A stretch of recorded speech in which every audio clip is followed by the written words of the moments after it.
Hello again, friends! And you are our friends, and welcome back to another fun summertime edition of Jim Cornette's Drive Thru right here in the summertime.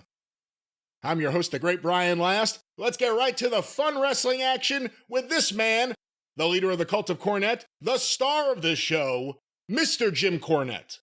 Oh, the weather outside is frightful, but the rain is so delightful. 'Cause if I get some more rain, please, then I don't have to water those trees. Brian, you know the old saying, be careful what you ask for, you just might get it. Well, yeah, and it's going to be another weather story, by the way, ladies and gentlemen. If you're tired of hearing me talk about the weather, well, nah. It's something we all experience. We can all identify. We have weather all around us. Most of us do.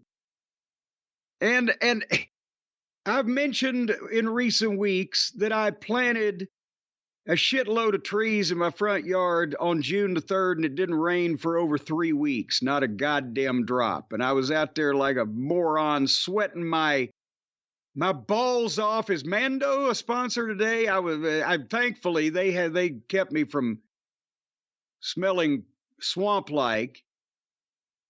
But I was out there with the hose watering these trees. I said, please just let it rain, just let it rain.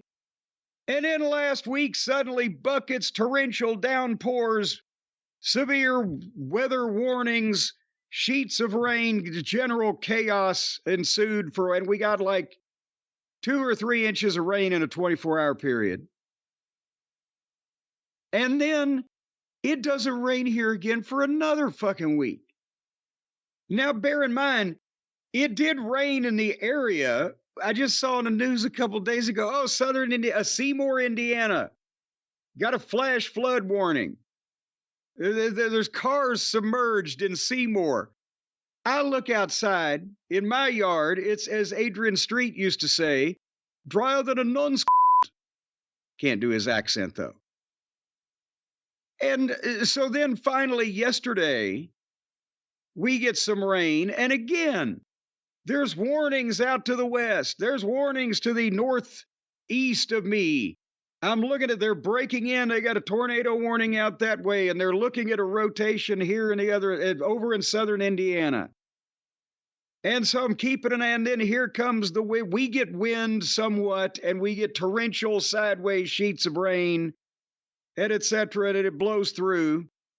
But all this came up when we normally would have been recording, but it was the 4th of July. And we decided to make it easy on ourselves on one holiday in the world. And come to find out today, with no severe thunderstorm warning, nor no tornado warning, no nothing, there was a tornado in West Louisville, about fucking 18 miles as the crow flies from me, that touched down like it went a couple hundred yards down 28th Street, apparently. It just fucked a bunch of shit up.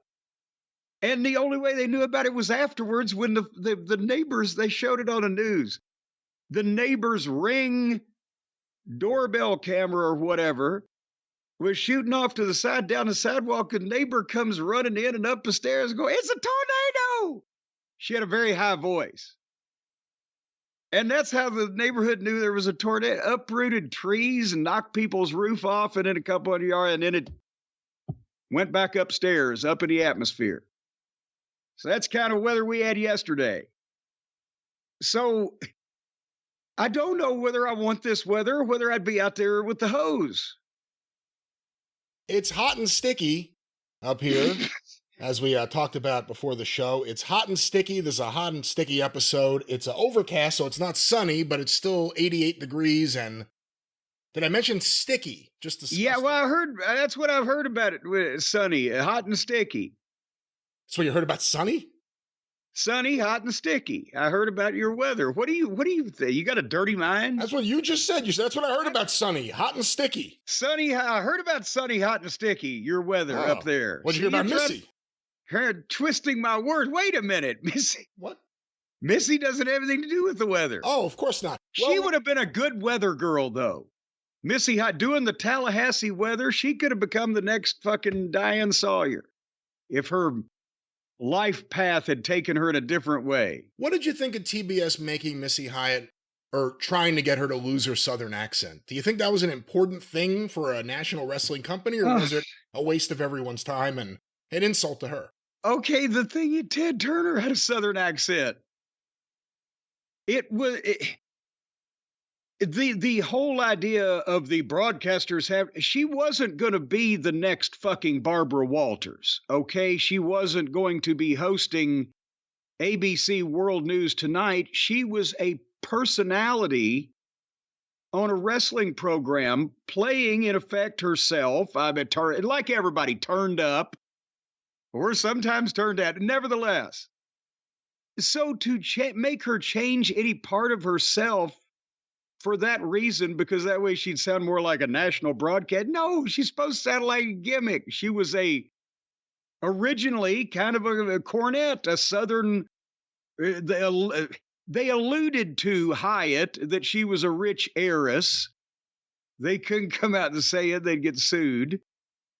But so a rich Southern bubble-headed blonde that was manipulative and evil and cunning and whatever the fuck. And when they make her a broadcaster, yes, same way that I did, tone down the manager part and concentrate on just being the heel personality part, be an entertaining heel personality. What did that have to do with losing her accent? They were just idiots.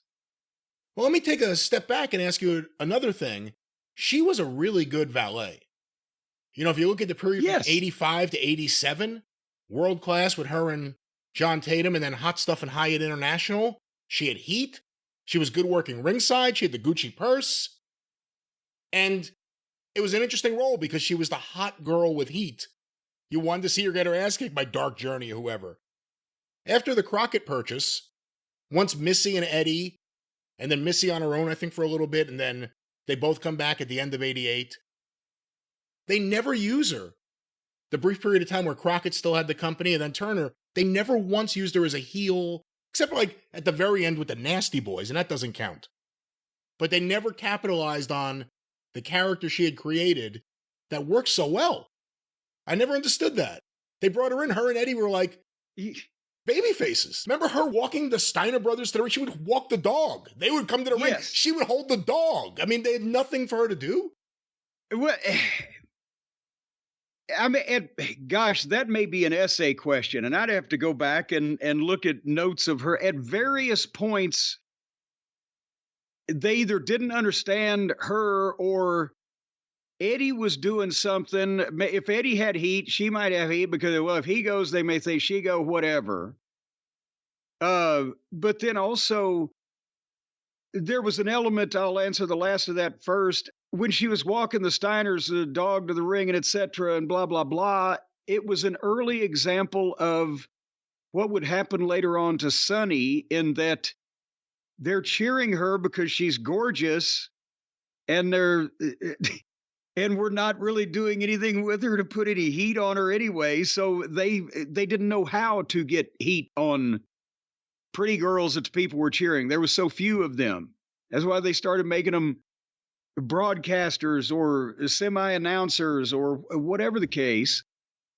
To me, if Missy was involved with a top heel in the territory or wherever, then it worked. Because then the top heel would have heat, and she was good at what she did and could get heat when she was hitting people over the head with Gucci purse and everything.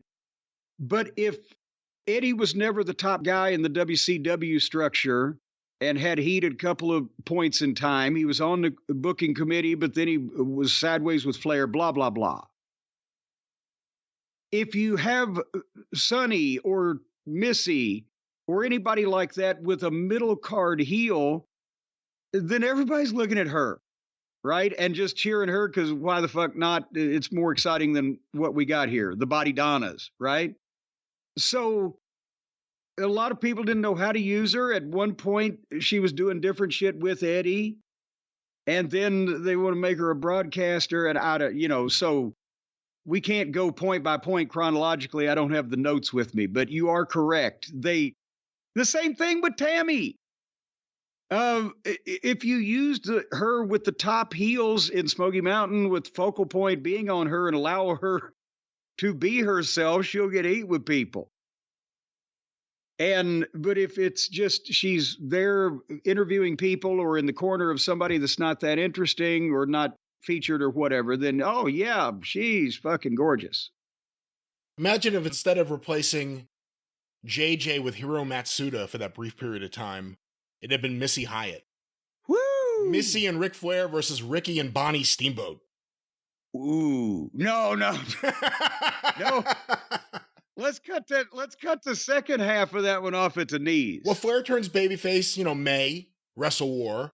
So you have a brief period of time where he was a heel managed by Hiro Matsuda because they bought the Four Horsemen from JJ, or JJ left as part of the purchase. I'm not exactly sure how it made sense. Yeah, well, we won't go back and, yeah. What if then, and again, Eddie was in that whole mix because he was the one who was Steamboat's partner when he came back. What if Missy had managed Flair instead of Hiro Matsuda? That would have been not only more attractive television, but also fucking tremendous. But that's Could Flair have worked at that point with a female valet? Later on, he had Sherry, but would it have worked in 89, 88? Well, hold on here a second. Back up. I don't know who to blame. I don't know whether that was an early Jim Herd or an early George Scott. It sounds like an early George Scott because he and Hero obviously would go way back. And as well, George Scott was just getting the memo of, the Japanese buying a bunch of things that had started several years before that and thought, oh, this will be newsworthy. So I can pretty much attribute it to him. And it fucking sucked, and nothing against Hero, but Jesus Christ, it was a bomb and dropped quickly. But Missy would have been great with Flair at that point, much like, think about this. He went a little bit with Nancy. That's right, later in 89 and into 1990, yeah. Right, but the Four Horsemen at that time, until Herd vetoed that, the new reform, since we couldn't get Tully and Arn because Herd vetoed that, was going to be Ric Flair, Arn Anderson, Bobby Eaton, and Stan Lane managed by woman. That would have been an attractive combination. Instead, we got Flair and Arn and Barry and Sid and Ole and Nancy. 6 people for the Four Horsemen. Yes. And everybody remembers that well-running Swiss watch that was that organization that variously dropped people and then dissolved over time. But the difference is Nancy, woman, wasn't really active at ringside. And she didn't really, not that she didn't have any heat, but it was a different thing than Missy. Missy could generate heat.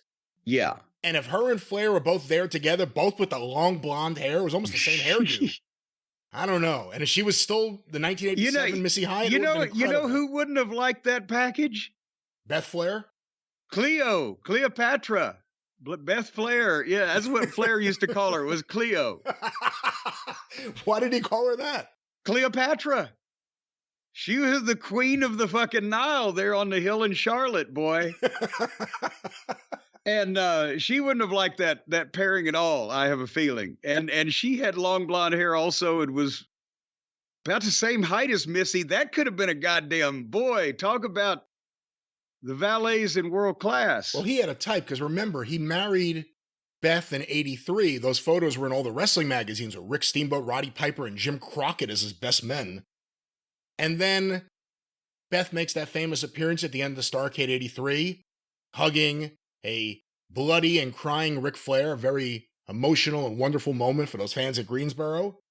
And then early 84, he goes to New Zealand, and as these articles in the paper, Ric Flair is accompanied by his fiance, and it's some other woman from Ohio. And then there's like a newspaper in Ohio that he's engaged to her. So I don't know what was going on there, but he had a type. He had a certain type, because I have a photo of this woman sitting at ringside next to Leah Maivia. We won't get into Lincoln, Nebraska, but nevertheless, so anyway, what were we talking? We were talking about the weather. Hot and sticky. hot and sticky. Sometimes whether the ill wind blows. Sometimes people blow hot and cold. Sometimes this program blows. But it's your show, so you determine the weather report. Well, speaking of blowing, I hear there's a lot of money blowing your way at Cornette's Collectibles, JimCornette.com. Oh, well, thank you very much for giving me that opportunity to let the people know that we are all caught up this week with the big onslaught of orders that came with the big action figure on sale the first of last month. But by the time that you kind, generous folks hear this, everything that has been ordered up to date will be handed off to the Feather Bottom. So this is the week of July the 7th, 8th, whenever this thing comes out, whatever Monday is, we're all caught up and ready to go with another big round of championship action figure sales and everything else too. The Cult of Cornette membership certificates, the pictures, the books, the DVDs. I even have actually some of my used socks that I'm thinking about putting up for sale just to see if we can sell anything here at Cornette's Collectibles, JimCornette.com. The prices are cheap, the service is fast, and most of all, the money goes to me because I got feather bottoms to support. All right, what a big ending there. Cornette's Collectibles at JimCornette.com. You know, they're getting more expensive, that family. They're multiplying exponentially. Well, you've spoiled them. I tell you what, I feed them one day, turn around the next day, they want to eat again. They're ungrateful is what they are. Well, Jim, we have a lot to get to today. We have Raw, which we'll talk about somewhat in a moment. We have Dynamite. I think we're going to try to get some questions here. We did both watch the Steiner Brothers biography on A&E. If we don't get to it today, it'll be on The Experience. Quite the story. And, you know, a lot of people apparently, right after they watched that, duct taped friends to chairs and then laughed about it and said it was a joke. Yes, I have some duct tape stories we'll get to one way or the other. Well, why don't we get to a show that you probably would have had to have duct taped me to a chair to get me to sit through all the way. I don't even remember how much of it I saw, but it's certainly not as enjoyable as SmackDown. Let's talk about WWE Raw this past week. Oh, boy, because, you know, I have to do my duty, my due diligence. I'm going to because so many people have just been blistering me about, oh, you don't like the Wyatt deal. You don't like the Wyatt deal. That's the way they say it too.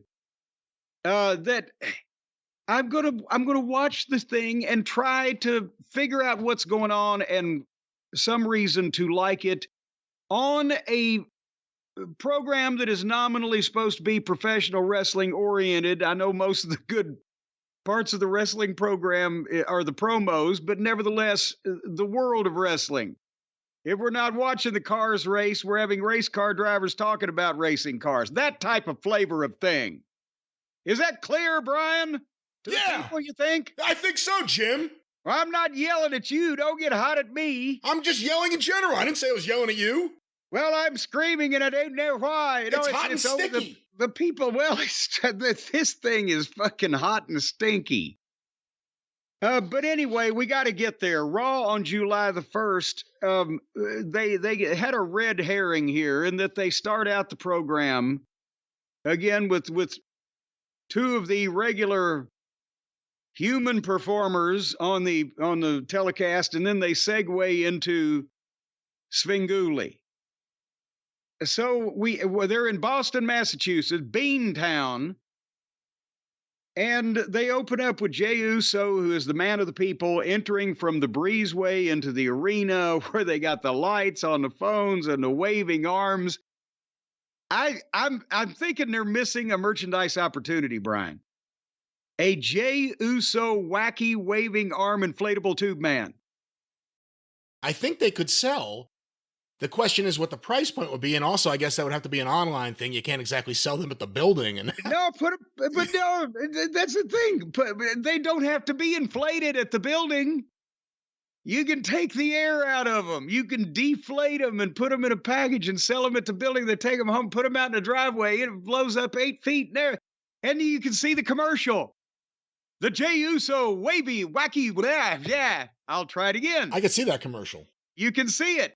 The Jey Uso wavy, wacky arm inflatable tube. I fucked it up again. I said it a minute ago. Wacky waving arm inflatable tube man.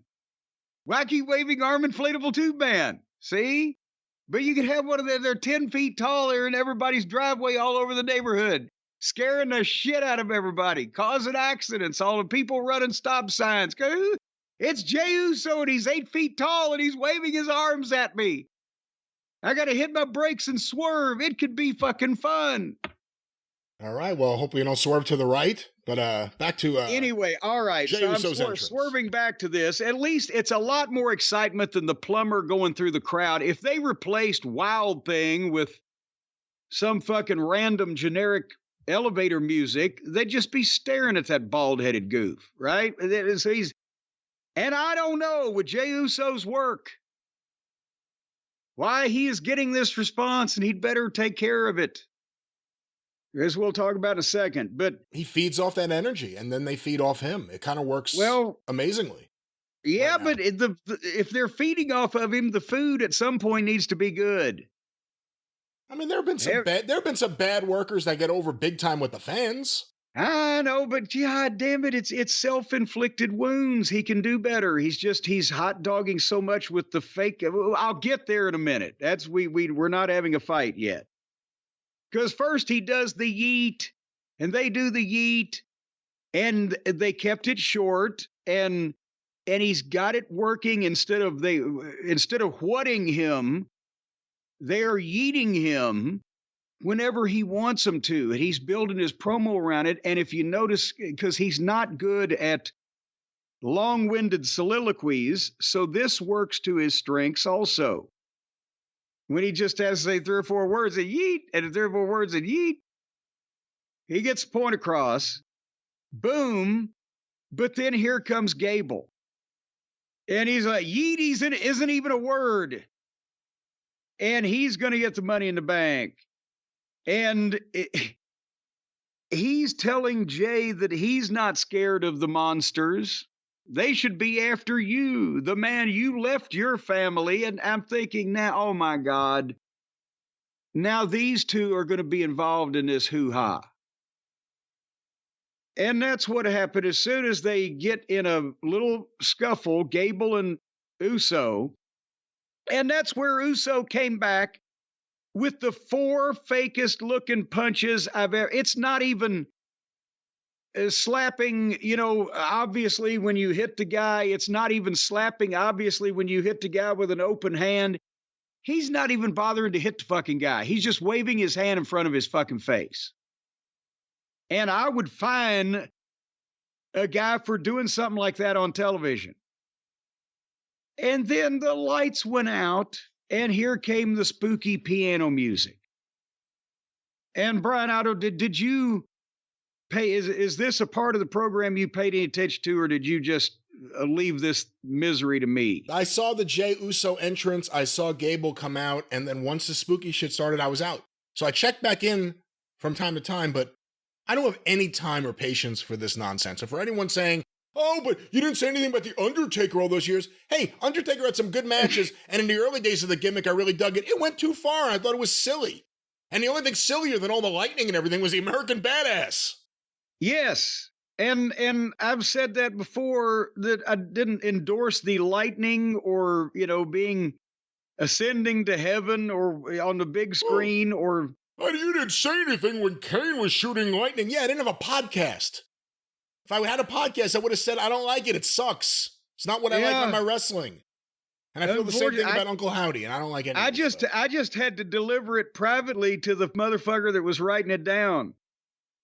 I wasn't broadcasting at the time either. But nevertheless, I'm going to tell you another reason why I don't like this on the wrestling program, because of what happened next. The smoke is filling up in the ring. And the crowd is chanting, holy shit, but they're bleeping shit. So it's holy, and it's distracting as fuck. I don't know why the people have to ruin the viewing experience for those of us at home to say a naughty word in the arena, but Gable goes over the rail. and out into the arena, backing up, backing away, a terrified look on his face, looking left, looking right, his arms akimbo, fearfully, as he's feeling his way through the goddamn arena filled with people. There are literally thousands of human beings all around him. Having a great time. No one's scared. Nobody's scared. He's not in a cemetery at midnight all alone. And the spotlight is following him.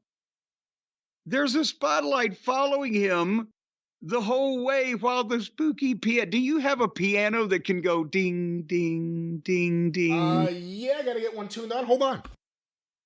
Because we need the ding, ding. And while Brian is attempting to set up a ding, ding, I will say that as Gable is backing, he's going past a bunch of ladders set up, and he sees a silhouette in the light. Are you dinging yet, Brian? Still looking. Still looking for the ding.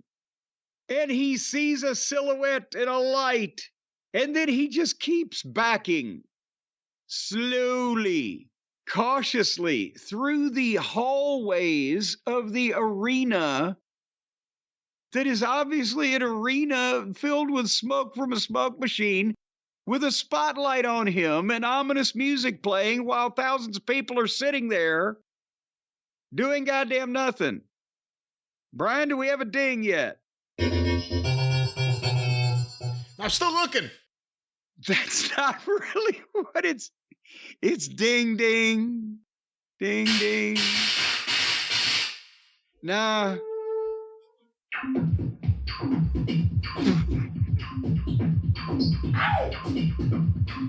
I'm still looking. The other thing on the other side of the room has a piano. This is actually... No, that's okay. Just stay there. I'll call you here in a second. All right. So he's acting like he's lost in the woods when he's back in the breezeway area, or not even the just the backstage area, that he sees another silhouette and then another one. And then he turns around and runs up the stairs of the arena through the people to the cheap seats. And he's gone out the fucking exit somewhere. And I've seen Barney Fife exercise more courage going through a fucking graveyard than this guy, just because the arena lights went off. There you go.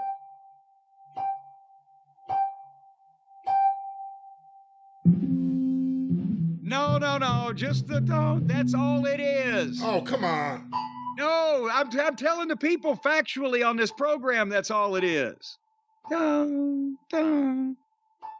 And then, while that's going on, the girl gives Michael Cole another box. And again,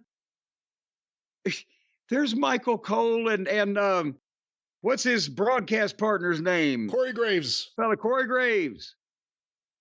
And they're sitting there at the table, but the security guys, the polo-shirted security guys that they have with them, again, are just laid over. They're still on their feet, but they bent over the side of the desk, and they're laying face down on just their upper bodies on each side of the desk.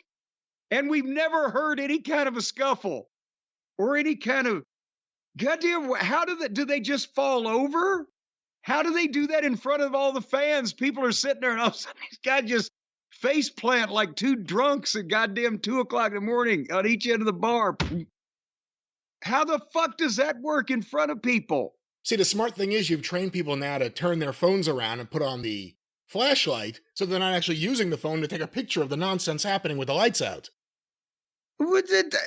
Somebody go to one of these programs in the arena and tell us how the security guys do they just fall over like it's Agent Orange or something? Or do they bend over like they're looking for something and just kind of go to sleep with nobody noticing? You know what I'd love to see in the middle of all this while the howdy people are in the smoke and crawling around or walking slowly? Some process server just comes and hands him papers. Kill the gimmick dead right there on the spot. Hey, remember Billy Travis got arrested on Memphis TV Live that time? Live on TV, and then they filmed it. They showed it on the show in the back. And Well, Billy Joe Travis is being taken away now, folks. Well, and actually, Lawler made a deal with him because they came to get him, and he said, "Look," he said, "please just let him do something on the show, and then you can take him right then." So they let him appear somehow at the top of the program, and then they came and got him and took him away on television. Anyway, so it's another VHS tape that they're going to play later on. And this was 12 minutes in, and I wrote, I don't want to watch the rest. Because that's why. This is stupid. It doesn't belong in this world. So, and people are saying, well, they're just really demented in their minds. I forget how they're phrasing it. They're whatever. Then how are they poisoning the security? And why is anybody else taking that job after they've done it twice or three times now? Or do they wake up feeling refreshed? They're hypnotized, and you'll wake up feeling more refreshed than you ever have. It's the worst job in wrestling, security guard at a WWE show. Either that, or you're getting a crossroads, or you're getting beat up, or thrown to the floor. So anyway, that was. And Karrion Kross then wrestled Xavier Woods. I'll save you the description of it. I miss the good old days when Karrion Kross was the spooky guy on the show. Remember that? Now they gave that to everyone else. Now he's just a guy with long hair. Yeah, and he's a guy with long hair and that had tremendous potential until for some reason or another he became the most boring motherfucker in the world. I did see some of that. I did come back because it was on mute. Because I remember Paul Ellering being like on the apron saying something. Oh my God, he's actually talking. Let me hear what he said. And then he didn't say anything. So I went back to mute. No, he was up on the apron yelling, but there was no microphone to. He may have just been mouthing the words. I don't know. Well, save your voice, Paul. As we get older, fuck, you and I both, we've yelled a lot. Save your voice. Damian Priest is mad because Liv is in the locker room or the clubhouse playing video games with the top heel group. I don't know why. God damn it. Does the audience have to be fucking 18-year-old people? This is getting over, though. I mean, it's actually probably the best usage of Liv Morgan so far. Well, I know. That's the problem. Then we got to see more of her. She's all right. She's been all right with this. I've actually thought she's done really well.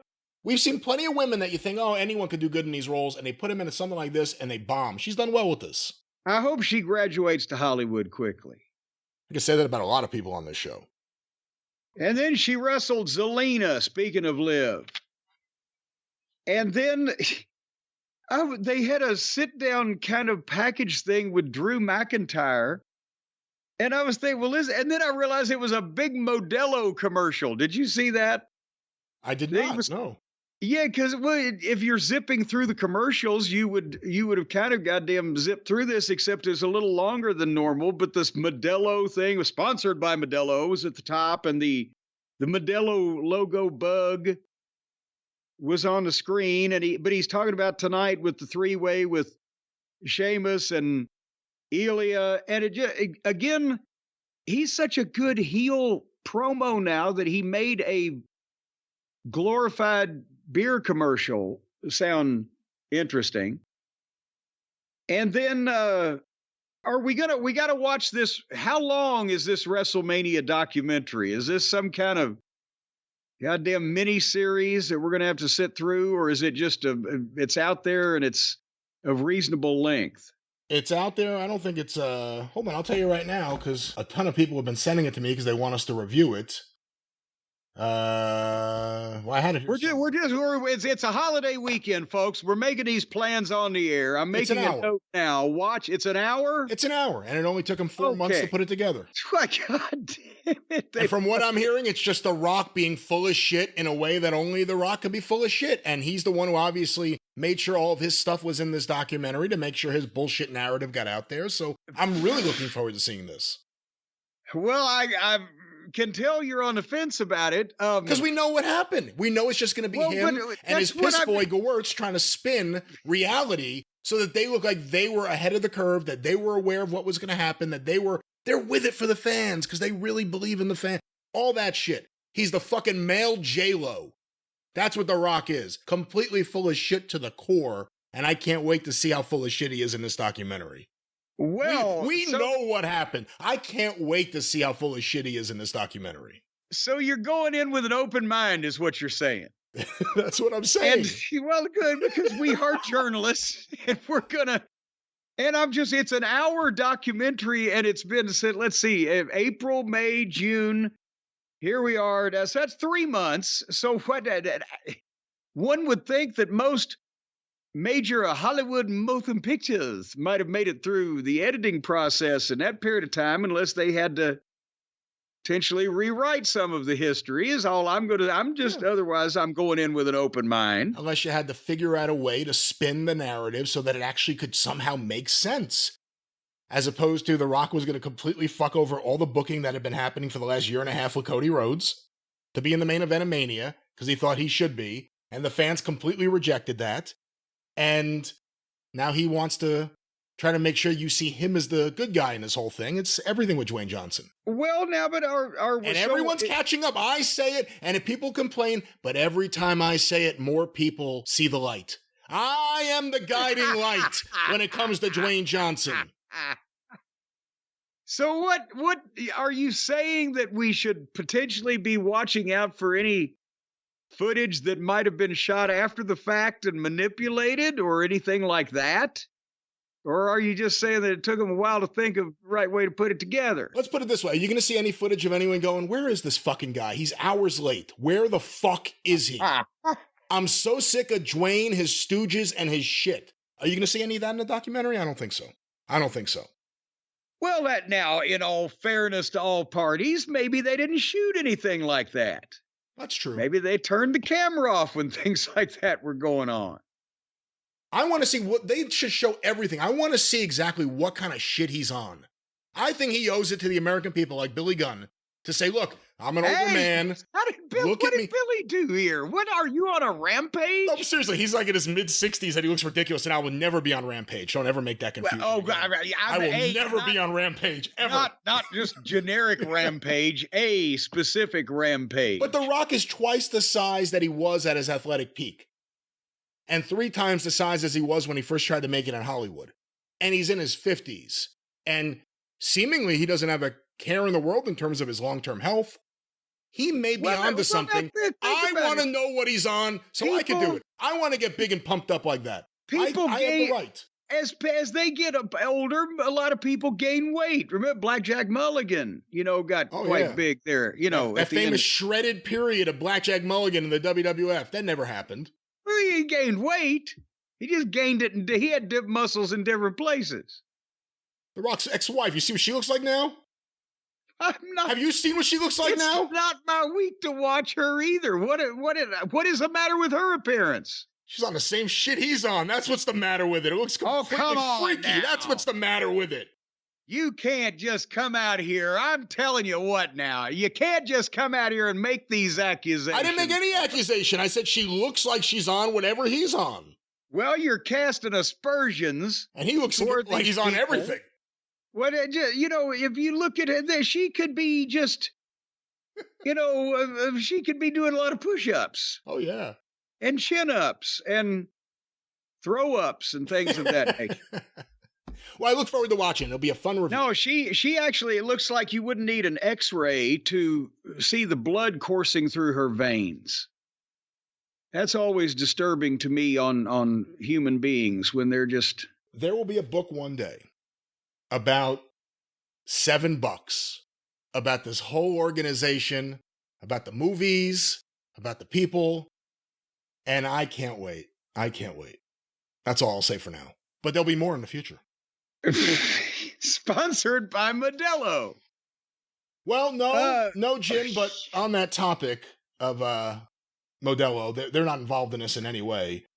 But perhaps after watching something that more than likely going into it will be completely full of shit like this documentary about the WrestleMania main event, maybe if you care about honesty and integrity and history, that would stress you out.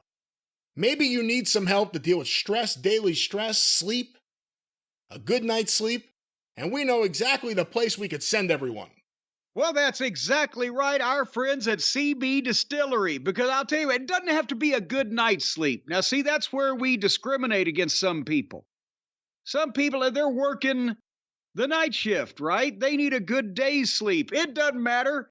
Day or night, some of this CB Distillery stuff will put you to sleep both day and night for maybe several of each if you do it right. No, that's not if you do it right. That's if you do it wrong. If you do it right, everything will be managed and a normal, regular amount of time, not days. Not days. Well, but see, now it depends on, the days are different lengths on the different planets, Brian. Were you aware of this, or did I just blow your mind? A day on Mercury is much shorter than a day here, whereas a day on Neptune is much longer. So it just depends on... Makes sense, yeah. It depends on what planet you think you're on at the time as to how long the day is. But I'll tell you something else, folks. I think it's what planet you actually are on, not what planet you wish you were on. Well, it just depends on, again, if you go to CB Distillery, then these things can change. And we talked about people putting illicit substances and bad things in their body. There's none of that here. These are the highest quality, clean ingredients, targeted formulations with no fluff and no fillers, just pure effective CBD solutions. This is stuff that they mine it out of the ground. You've seen, folks, these documentaries are popping up everywhere about the CBD mines and how these people, especially in the mountainous regions of the Rocky Mountains, are going deep underground to get the finest natural CBD that they could possibly pickaxe out of that hard granite underground fucking bedrock.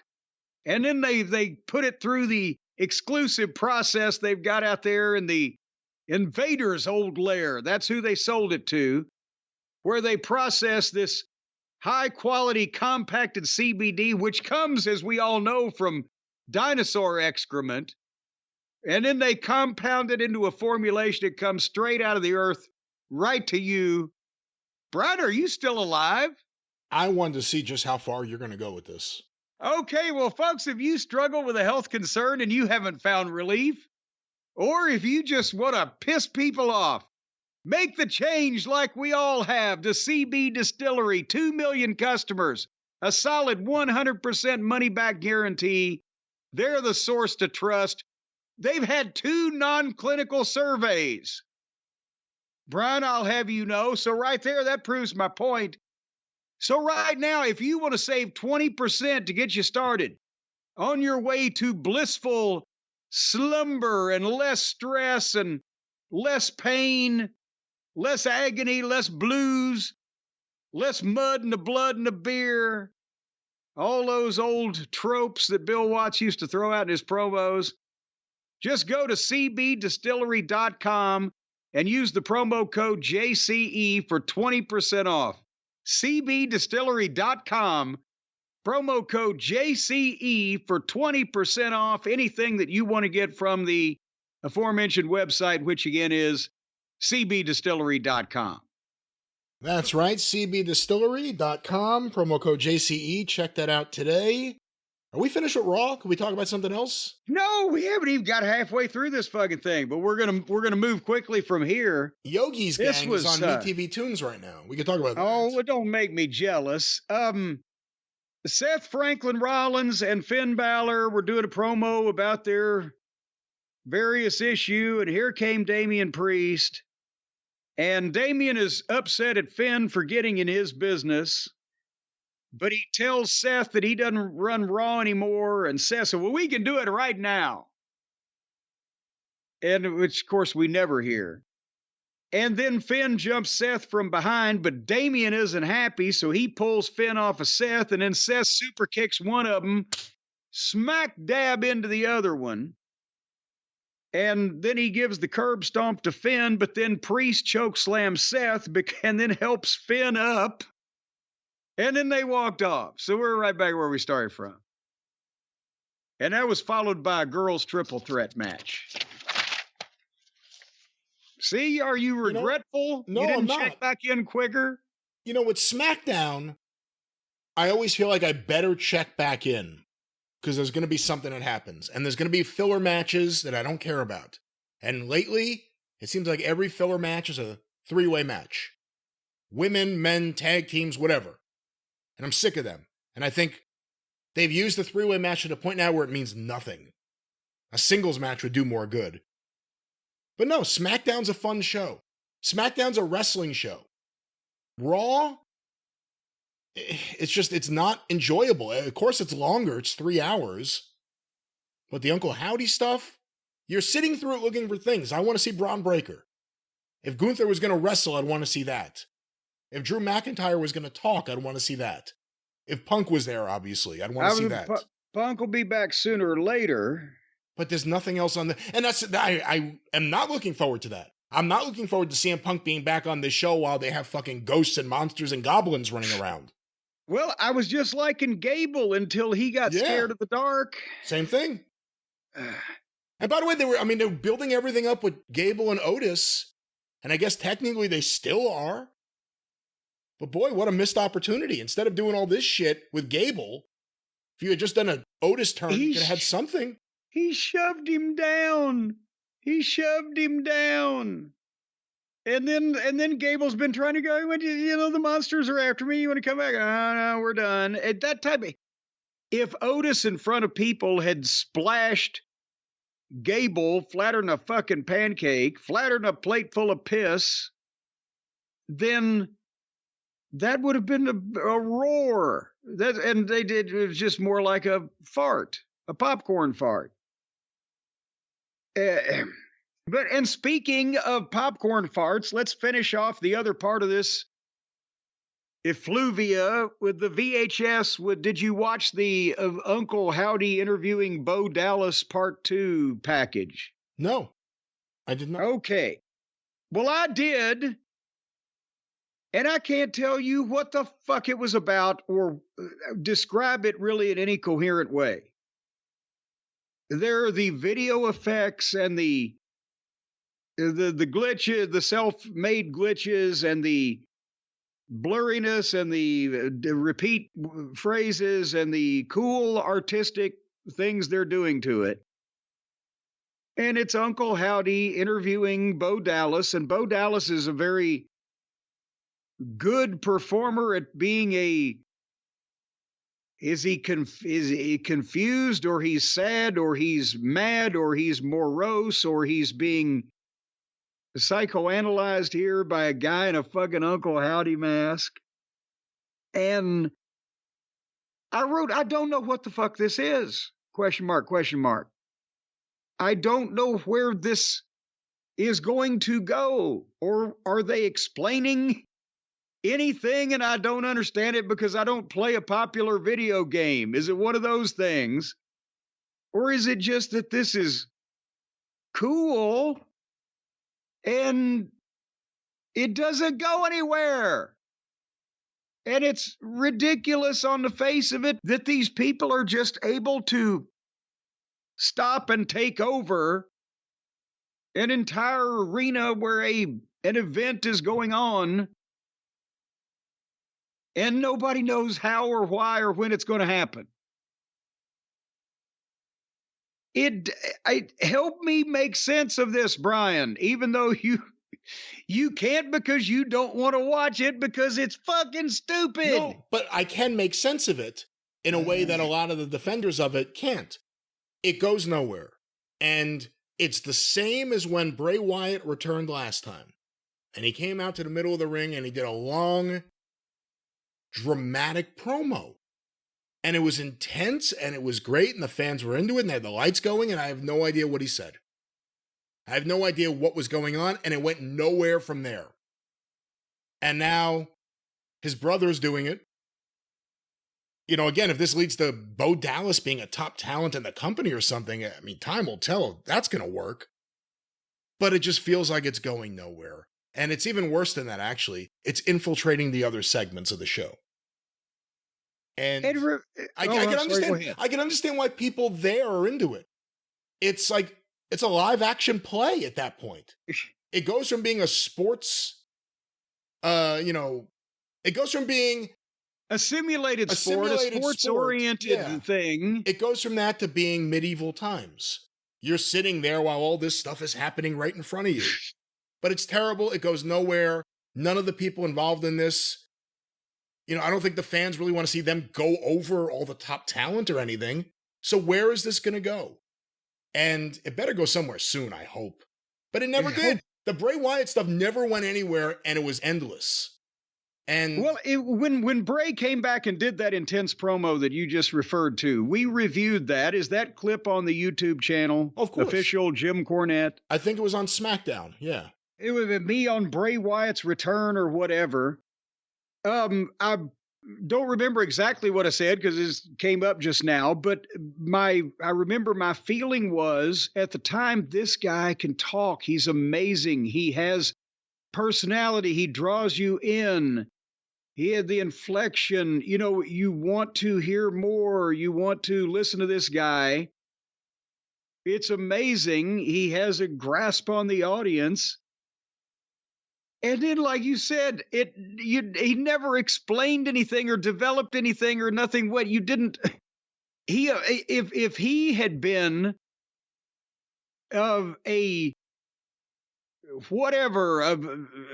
weird personality, a tormented personality, a dark personality, or whatever, without supernatural. Without him being able to set him on fire and burn him alive, without him being able to withstand being run over with steamrollers, whatever the fuck, right? That guy's a personality I would have loved to have seen. He could work enough to carry that off as a big fucking bruising guy. And he could cut captivating promos, but you had to have somewhere for him to go and interact with other people as a human being. And that he would have been, but it quickly, like you said, went into, what the fuck is all of this? And then the puppets and the fucking cartoons and the clubhouse and all that nonsense. And you have a generation of fans who grew up with WWE and Vince McMahon's attitude of wrestling is this canvas for any stupid thing I want to do. To me, wrestling, when done right, means all of these things fit into the kayfabe world of wrestling as it exists. Not, I have a character, I want to bring it onto the wrestling show, but everything else has to be different. We have to introduce monsters and smoke. No, that's not pro wrestling. That's a movie or something, or a TV show. Pro wrestling would be, I have a character. How do I make the character work into the confines of pro wrestling? That's one of the many reasons why I don't like the Young Bucks. People who love their matches don't work unless you break every rule there is for wrestling, for no reason other than they can't wrestle otherwise. They can't have rules. And with this stuff, it's the same thing.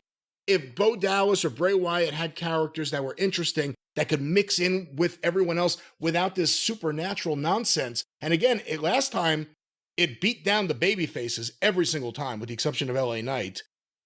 I hate this stuff on wrestling. For everyone's like, oh, but you like The Undertaker. No. This is not that. No. And The Undertaker was established a long time before things got really wacky. That's before they had a budget. See, so they had to just do real shit. They couldn't afford to make fake fucking lightning. But anyway, so that was 5 minutes there of my life, and I don't know. I don't know what the fuck is happening there. And then they had Rey Mysterio against Dominic Mysterio. But by that point, I wrote, I just want to get this show over with. So you'll never guess, at the finish, Zelina jumped Liv, and Dom got crotched on the top rope when she bumped into it, and Ray splashed him 1, 2, 3. All right, the one segment of the program, you saw the Bron Breakker segment, correct? I think so. I don't remember. It's been days ago at this point. Oh, for heaven's sake. Now you're stooging on us that we're late trying to catch people up on this shit. Sami Zayn and Bron Breakker. Sami's promo in the Intercontinental title match against Bron, which I'm looking forward to seeing, actually, because I'll look forward to see Bron Breakker do anything. But Sami also cut a hell of a promo. This was the highlight of the show here, this and this angle about to come up. In that he comes across like genuine, not like a lot of the other people, male or female, that are, reciting their verbiage or whatever, or just deer caught in headlights. He's talking to people. And he put Bron over, but he promised from a babyface, Brian, I am going to beat Bron Breakker at Money in the Bank. So I'm wondering about this. But anyway, Bron came out. Because a babyface can't break their promise? Well, you're not supposed to. But maybe they've relaxed those rules too these days. But Bron came out and he's a heel, but it's too soon for him to be foiled unless there's a real good reason, I think, that he basically said he was going to break the motherfucker in half and win the belt, but he didn't come out and just flat out swear on the dog-faced gremlin's life or whatever. But Bron sounds natural. He's not reading something. He's not reciting something. And it sounds like him talking. And so they really, because he got right in Sammy's face, said, you got no guts and no idea what you're in for. Right? And fucking Sammy said, you know how many times I've been broken in half and I get back up. I want you to try your best. That type of thing, right? But Bron at first was smirking at this little, weasel that's trying to talk big to him. But then when Sammy said, maybe you're not as smart as you think you are or as good, then Bron he did this perfectly with the facial. You see it.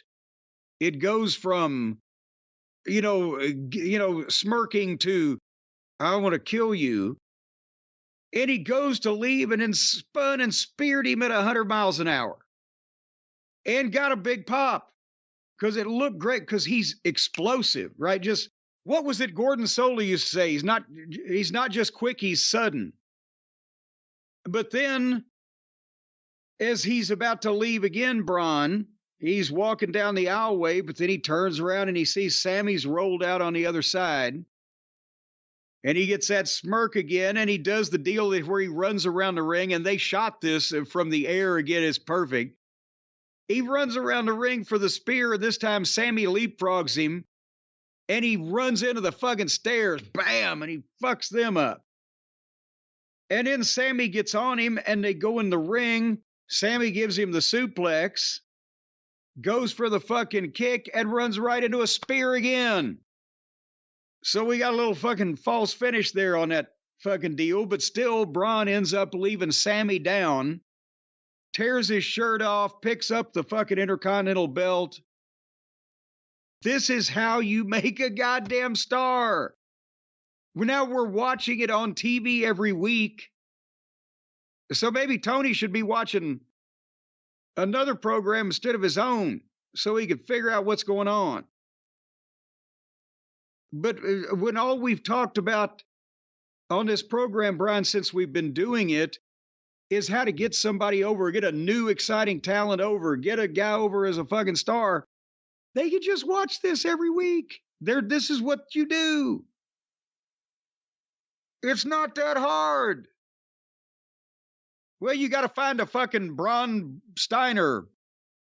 Should we start hyphenating him?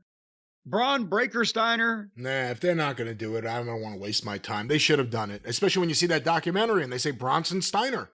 There's the name. But it's going to happen sooner or later. You think it's going to happen at this point with him on the main roster already using the name Bron Breakker? I don't think it is. Well, I don't know. Well, maybe like Roman Reigns, He was, an Anawahi, but... It's so stupid, because all you want is some guy who has not watched wrestling in years to turn on the TV and hear the name Steiner and wonder, is that one of their kids?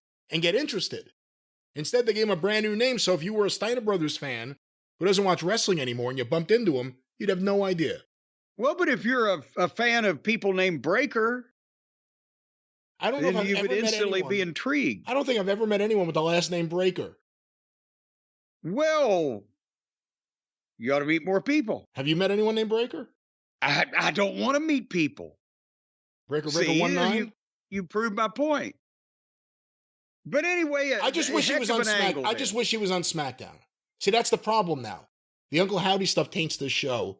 DVR the program, so and just zip through for the Bron Breakker.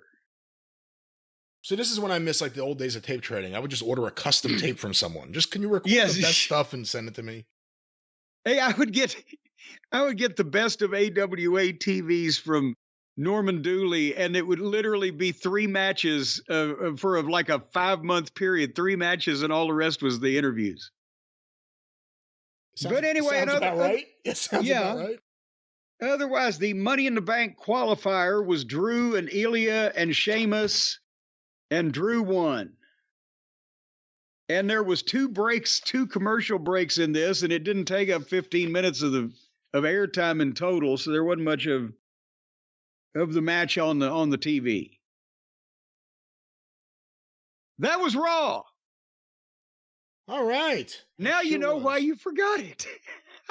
It's just, it's not good. I can remember everything that happened on SmackDown, at least in terms of the angles and the promos. Not necessarily the matches, because they don't matter. They don't matter. Again, yes, that's the point. They've got it where there's just the intermezzo in between the That's right. second and third act. The premium live event matches matter. They've trained me. I know the matches on the TV show don't matter. The angles matter. And again, I can what? Well, I was just going to say, do you mean that the more successful promotion is the one that trained the fans what to think and expect, rather than the promotion where the fans trained it what to do? Yeah.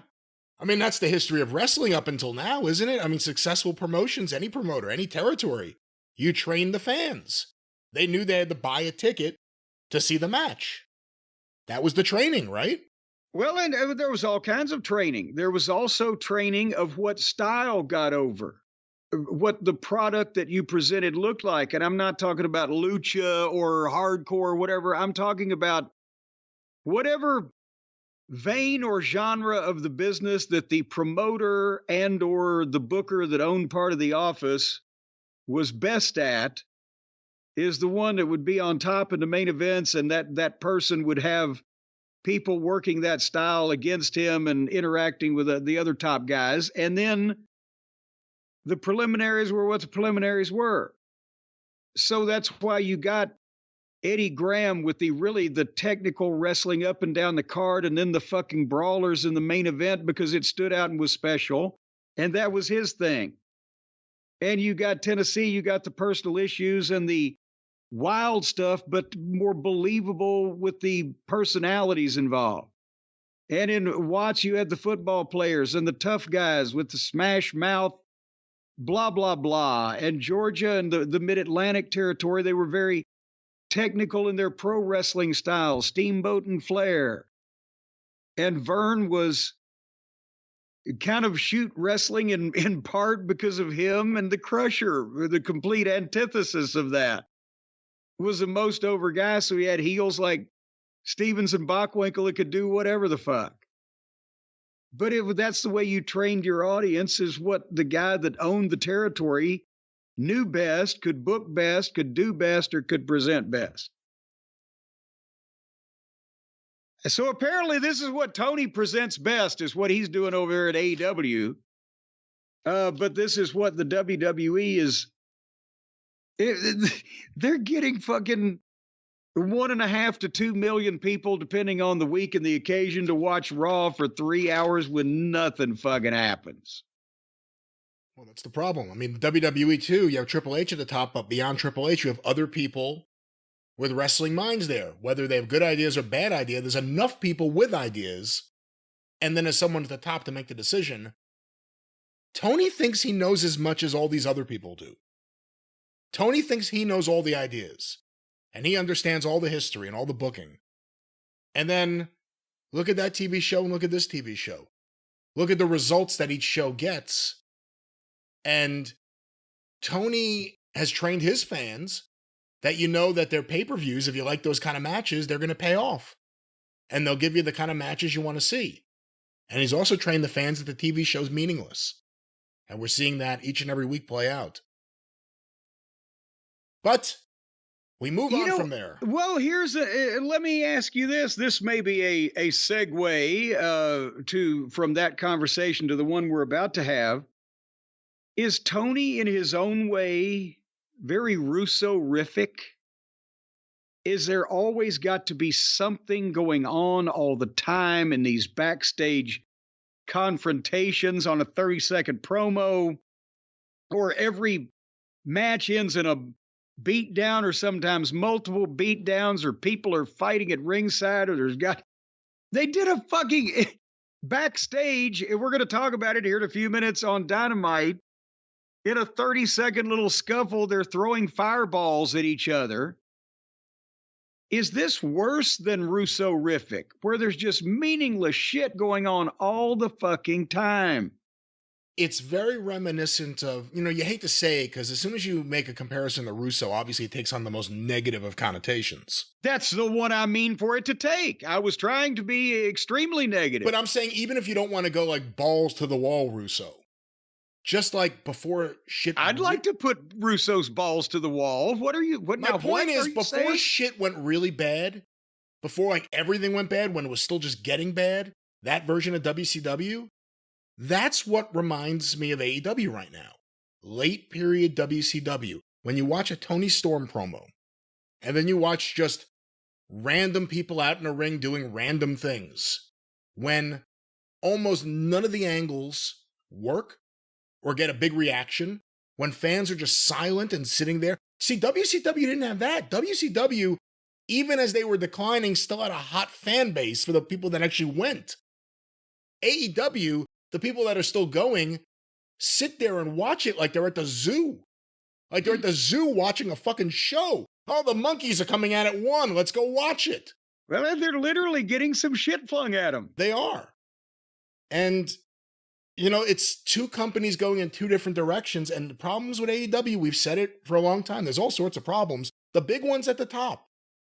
And Tony's not going to be someone who could walk away or step away or run the operation away from the creative. And he shouldn't be running the operation, quite frankly. Do you think if any seasoned CEO or anyone who had the ability to be a CEO had been CEO of that company for the last 5 years, do you think the infrastructure and the executives that are in place now would be there? Or would they have a better operation? Would they have a better infrastructure? Would they have a better merch operation? Would everything across the board have been done better if it hadn't been Tony and Mega and the same people fucking up shit for the Jacksonville Jaguars?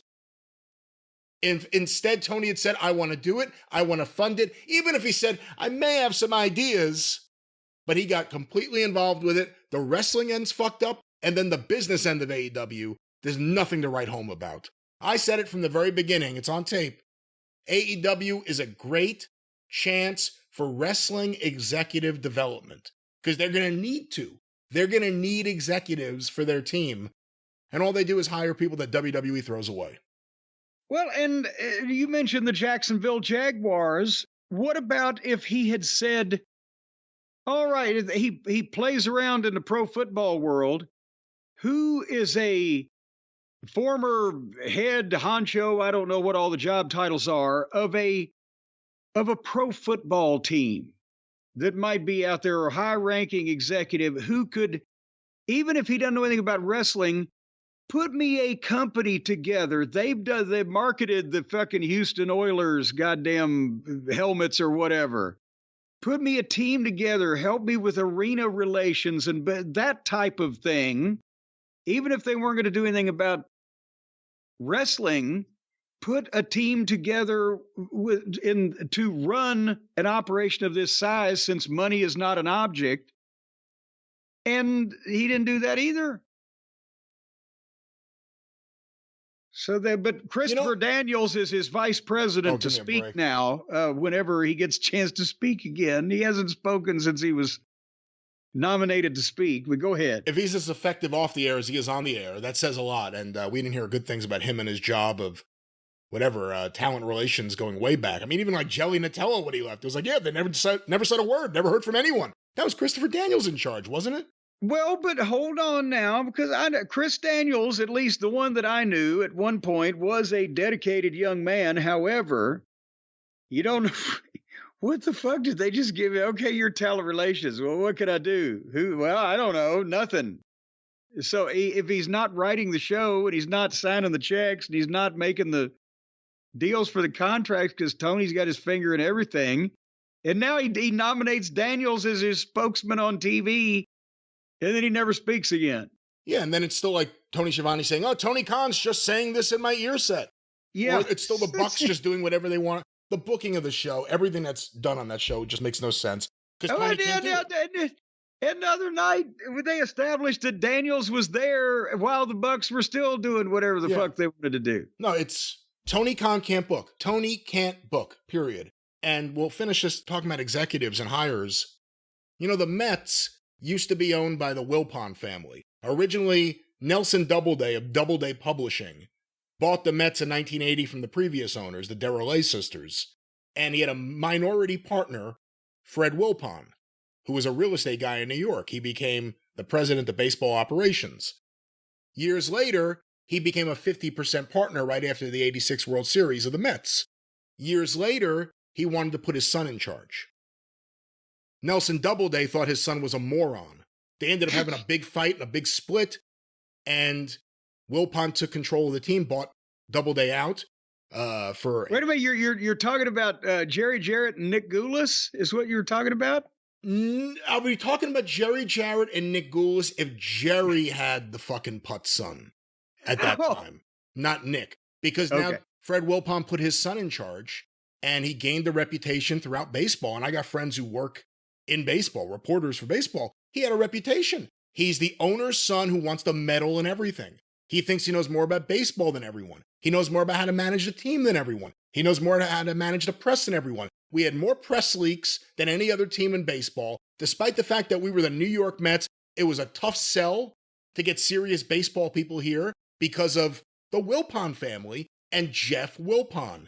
And we now don't have that. We now have an owner who's the richest man in baseball. We've been able to see kind of the difference between the two things. Tony Khan is Jeff Wilpon. No matter how well he means, and no matter how much he loves this thing, he doesn't get it. And he's not good at it. And there's still people There's still people pretending that Tony can get it. Tony has gotten it. He has to get it back. Tony doesn't know how to book at all. He's not good at it. And more people need to say it. You mentioned the Wilpon name, and of course I know these baseball people like I know, NASA space technology, but you may remember this. I'm sure you do. There was a Wilpon that was allegedly, 10 years ago or whatever it was, going to start a wrestling promotion. And several of the boys, I don't want to accuse anyone unnecessarily, but I believe Shane Douglas was one of the people that just glowingly pitched this to me, was going to start a wrestling company and all the guys were going to get insurance and benefits, and they were going to be treated great, employees, whatever the fuck. And the Wilpon name was used because at that point is that when they owned the team? Around about 10 years ago in that era of time? They did own it back then, but this is a little bit before then because I remember hearing about this too, and this was right around the time that the Wilpons got tied up with Bernie Madoff. Well, they were always tied up with him, but that's right around the time Bernie Madoff, the Ponzi scheme collapsed. When he made off with the money? Yeah. Well, but that, again... And that, of course, was ridiculous on the surface of it, and I didn't believe it for a second. But so many of the guys were like, smoking the hopium. But was that even did they find out that was really a member of the Wilpon family directly, or was he like cousin Wilpon? He has some relation to the family. He was a cousin in Florida, I believe. The Wilpon cousin in Florida. So then it got removed from credulity even one step further. When it wasn't the actual New York Wilpon, it was the Florida Wilpon cousin. And guess who never started a wrestling promotion? Well, we'll get to AEW Dynamite shortly, Jim. But before we get there, we've cut through a lot of crap today, and I can cut through more because Box of Awesome, my latest Box of Awesome arrived the other day, and I got wonderful Thai knives to in the kitchen, do some stuff, or you never know. You never know when these things come in handy. You son of a bitch. You son of a bitch. You have ruined my surprise to you, because normally, and say I had to go down and get my box of awesome stuff from this month because Stace had already confiscated it or requisitioned it or whatever for the kitchen, because normally you're getting these knives and these swords and these medieval devices used for restraint in dungeons and whatever. I don't know how you filled your questionnaire out or whether you went on some type of registry but you're getting some deadly shit over there. Whereas we're getting the cocktail and wine connoisseur kits and the cooking implements and spice rubs and various culinary. It's all about the culinary delights over here at the castle. But this past month, for my box of awesome, I got the Thai knife sharpening set and hold on, I got to bend over. It's almost a box of lead instead of a box of awesome. I'm bending over to pick up these heavy quality items, but the Thai knife sharpening set, which includes a sharpening whetstone. What?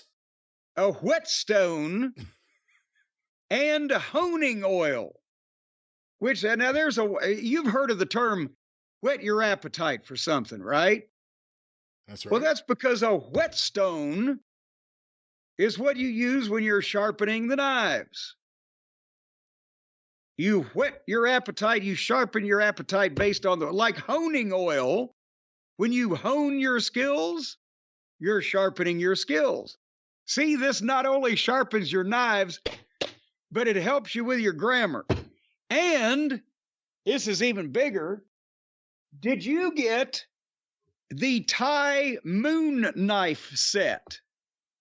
I did. These are amazing.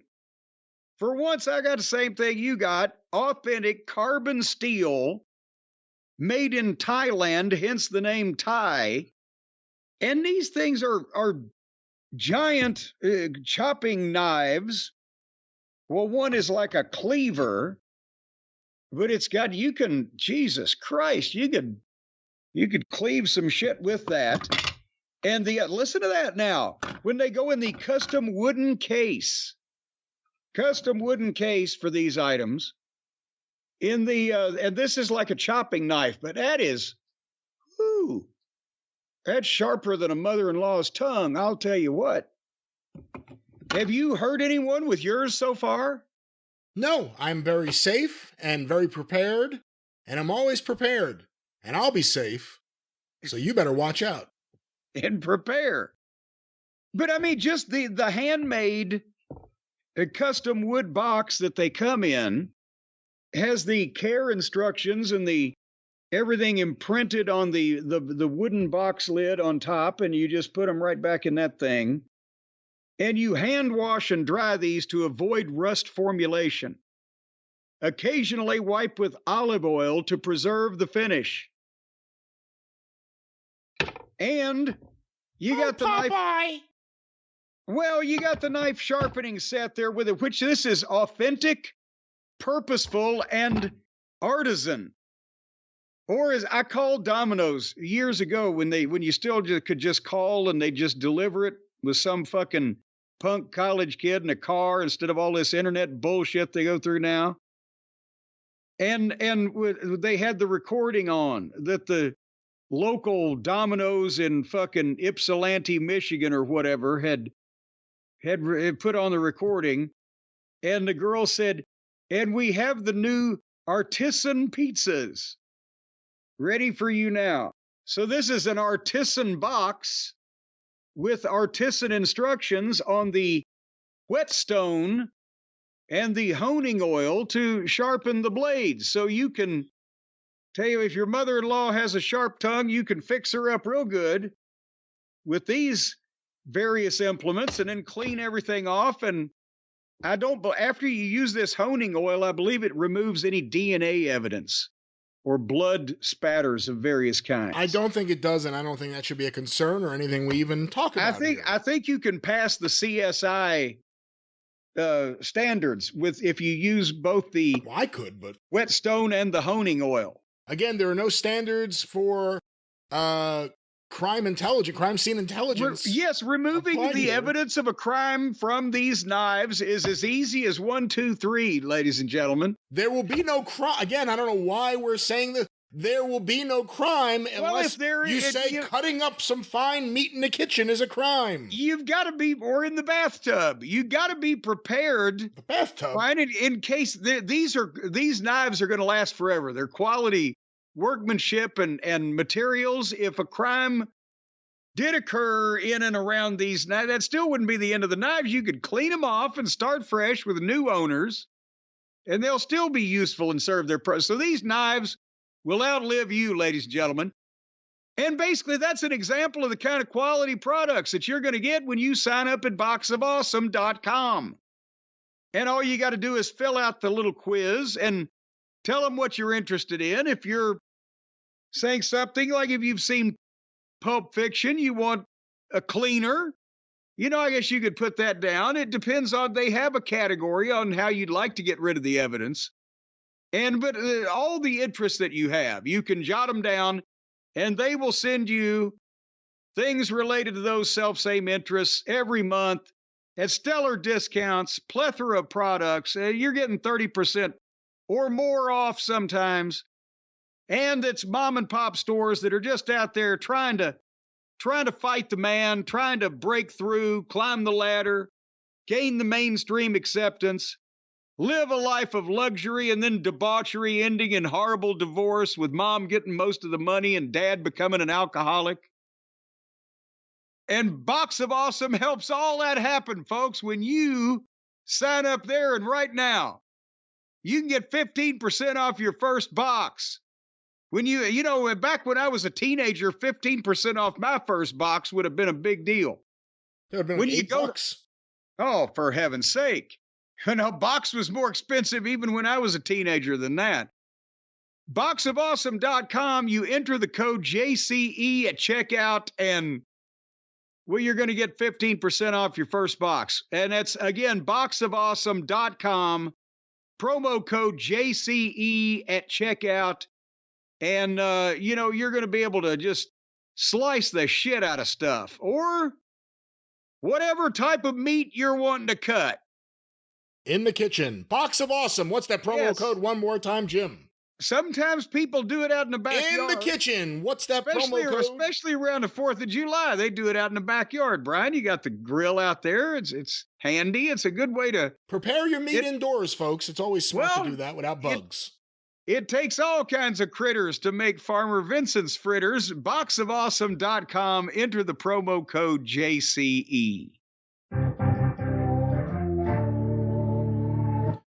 Well, you know what that means, Jim. It's time to move on. And here we are. That doesn't mean that. We move on all the time without that. Well, that's just an excuse for you to hit another goddamn cord there. Do they call them cords, or is it a noose instead of a cord? Well, it depends on how you see it, but that was, of course, the sign for the listeners that we're moving on past the Raw portion of the show, as they all know. Jim, before we get to the AEW portion of the show, a.k.a. Nightmare Theater, I wanted to read something to you. I recently got this for my collection. It's a book. Yes. It's a book by Hal Erickson. It's an old book. Syndicated Television, the First 40 Years, 1947 to 1987. Ooh. This is apparently a decommissioned library book from St. Louis Public Library. They're big readers out there in Missouri. They used to be the show me state, but now they're just the write it down for me state. If I go to Syndicated Television 1950 to 1959 sports, let me read you what they have for wrestling. I thought it was interesting. Wrestling 1950 to 59. We aren't about to risk life and limb by suggesting that television wrestling isn't altogether spontaneous. Let's just note that because televised matches always manage to resolve themselves within the tight time limits of 1950s television, And because the highlights always seemed to take place conveniently within camera range, wrestling was the ideal sports event of TV's first decade. Then, as now, it was bold, bigger-than-life entertainment, though not as Hollywoodized as it would become in the 1980s, with just as rowdy a fan following as it enjoys today. For those early 50s TV outlets whose schedules couldn't accommodate the network wrestling events, KTLA, Los Angeles, began distributing its filmed Wrestling from Hollywood in 1950. The financial returns inspired a deluge of filmed grappling matches. Remember Texas Wrestling? And there was women's wrestling, a favorite of kids who'd come to school with tales of torn brassieres, stories just as authentic as Bozo's Cram It Clown legend. For the next 30 years, wrestling would fall in and out of favor, though of course it never completely disappeared. By the 60s and 70s, few wrestling programs were nationally syndicated. Most were regionally distributed to promote upcoming live events. A note, during the 60s, one brave soul in North Dakota attempted to syndicate matches featuring the sort of legitimate wrestling seen in colleges and at the Olympics. The poor guy lost his shirt.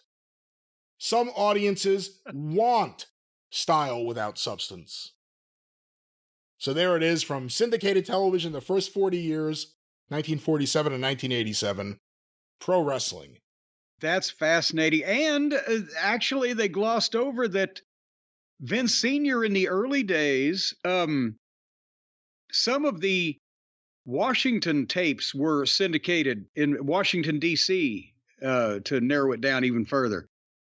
The tapes were syndicated as well. He had a hand in that to different places. And after they got kicked off the network, well, the network went out of business. Dumont, Chicago still syndicated quite a few of their tapes because of their name, right? To various stations. You know, I don't know what I have in my archives or files. I've never thought of this question until now, but I'd love to find out what information is available on how many television stations, how many markets was Hollywood wrestling distributed into in let's say 1950, 1951, whatever. How many actual cities was that going into? Well, a bunch of them, because, and I remember Tom Snyder, who did the Tomorrow Show, late nights after the Tonight Show. It started at 1 o'clock on, I think they did it Monday through Thursday back in those days. But in the mid-late 70s, would talk about wrestling. He worked at the Atlanta TV station and was in Atlanta television when Dr. Jerry Graham was on top. And so he would refer to him, and he did the show where Vince and Bruno and a Superstar Graham, bunch of the talent was on before they got on network. But he always talked about, back then they called it Hollywood wrestling. And that was the kind of, it was kind of a derogatory term also for, people, that's that Hollywood wrestling stuff, because that's what they were seeing on TV in so many places when people were just starting to get television. So it was the first kind of name they heard, name brand, rather than NWA or whatever. It's interesting too, because it kind of points out the turn in the business in how it started using television, because whether it was wrestling on the Dumont Network or the examples given here, Hollywood wrestling and Texas wrestling, both very different, but those were televised wrestling events that existed as is. When the local promoters started using wrestling to actually promote the events is when everything changed.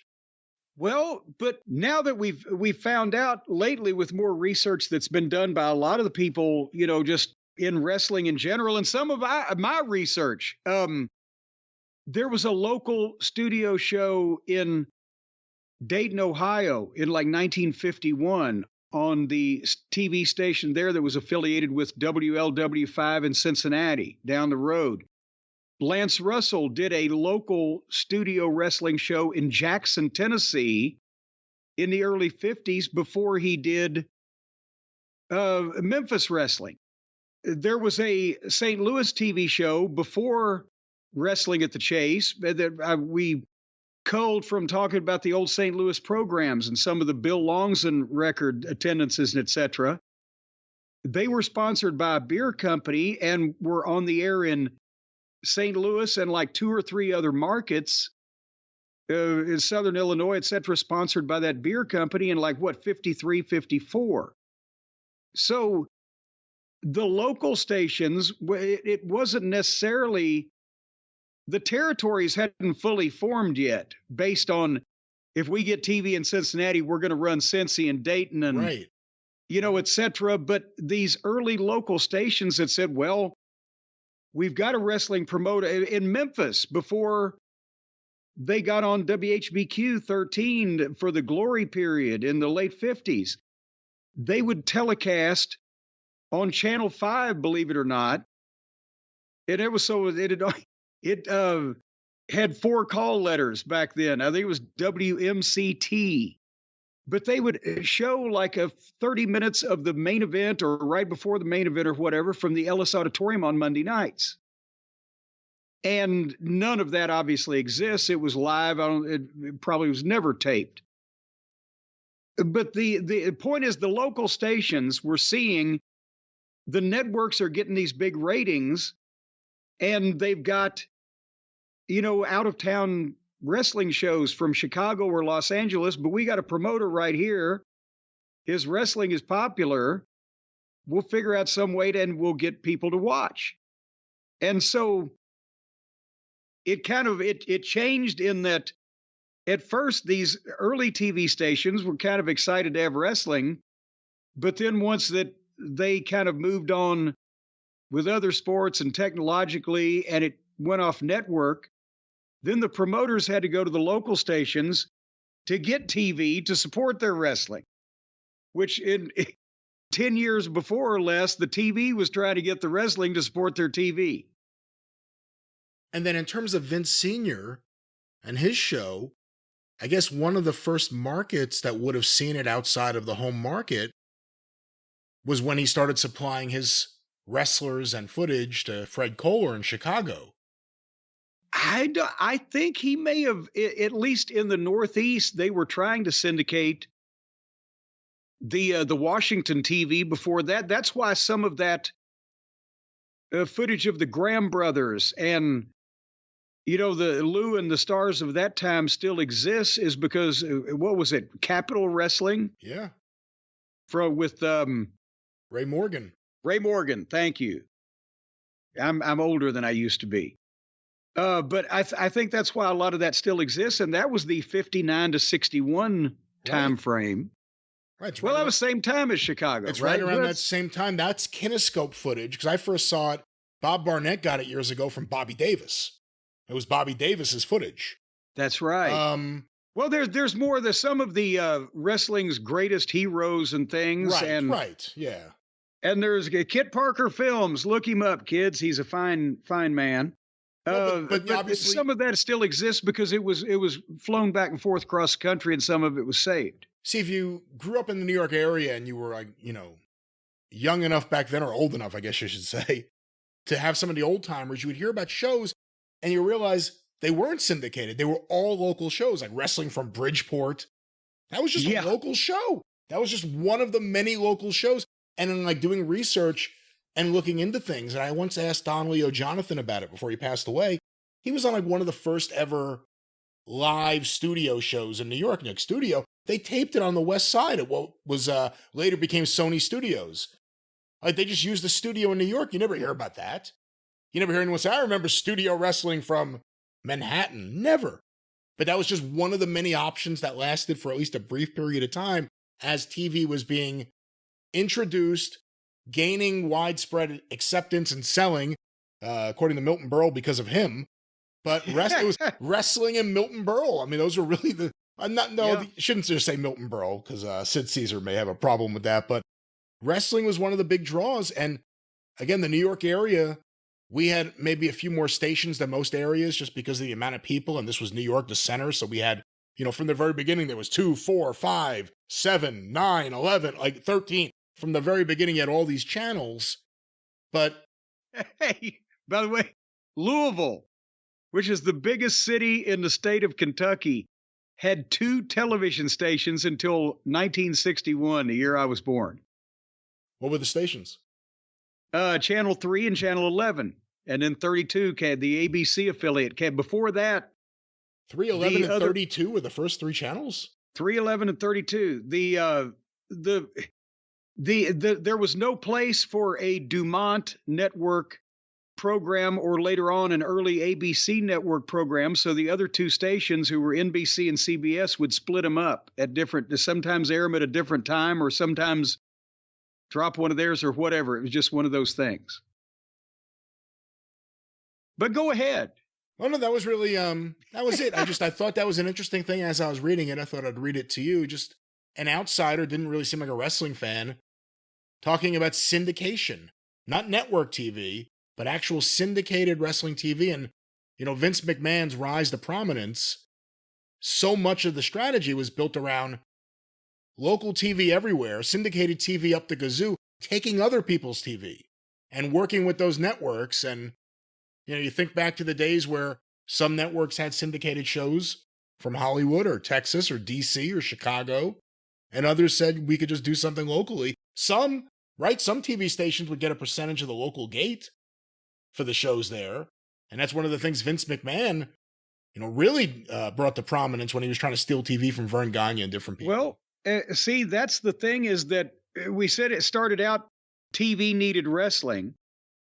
But then when the promoters started, the territories formed, and the local and regional shows became a thing, the promoters needed the television. So one of the things they would go to the TV station with was, if you put us on your station, we're going to be running regular events in your town. If we're successful, you can share it, run us X amount of spots, and we'll either guaranteed spot buy, or you get 5% of the gate, or whatever the case.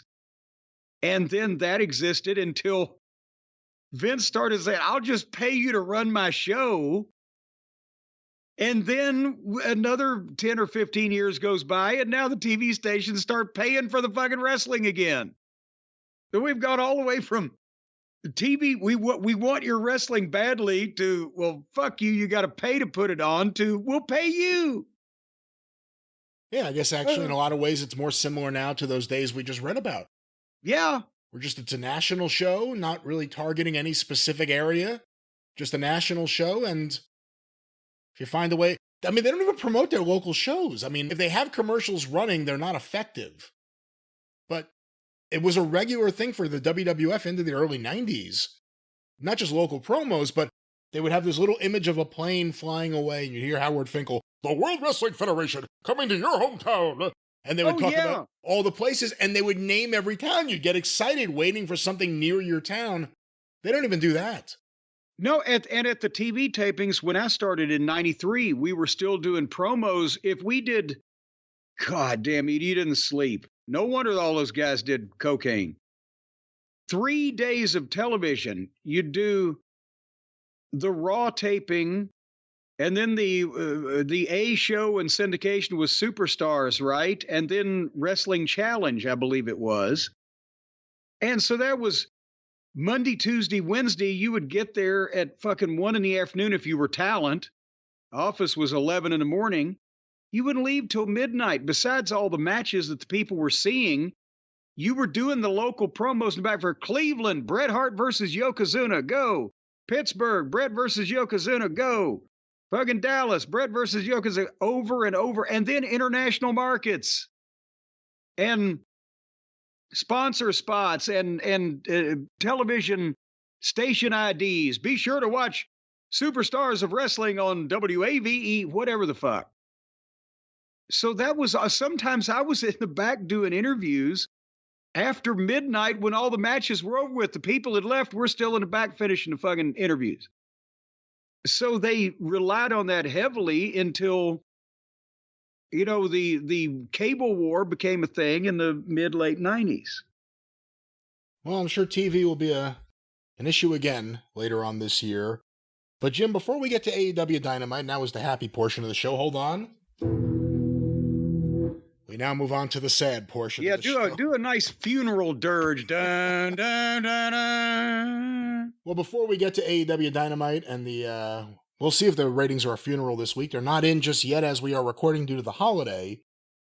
But the Wrestling Observer newsletter, Jim, has released the star ratings, Dave Meltzer's official star ratings for AEW Forbidden Door on Long Island. We just reviewed that on The Experience. The Forbidden Door is on Long Island. We've located it. Yeah, I think it would be in Suffolk County, not Nassau, but that's another story. But You'd think it'd be like somewhere like Death Valley, Arizona. We found the Forbidden Door. No, it's over there on Long Island. I mean, honestly, it sounds like a club in the village, but let's go to these ratings. Next to the fucking Arby's. But before we go to the ratings, I'm not going to react in great detail to every single one of these ratings because we know now what we're getting. And what we're getting is you hear Dave or see Dave write or all the time about there's so many great matches. Oh, wait a minute. So many great matches today. There's so many great people are just inundated with great matches. So yeah. No, we're not. We're inundated with matches where people do a lot of shit in them.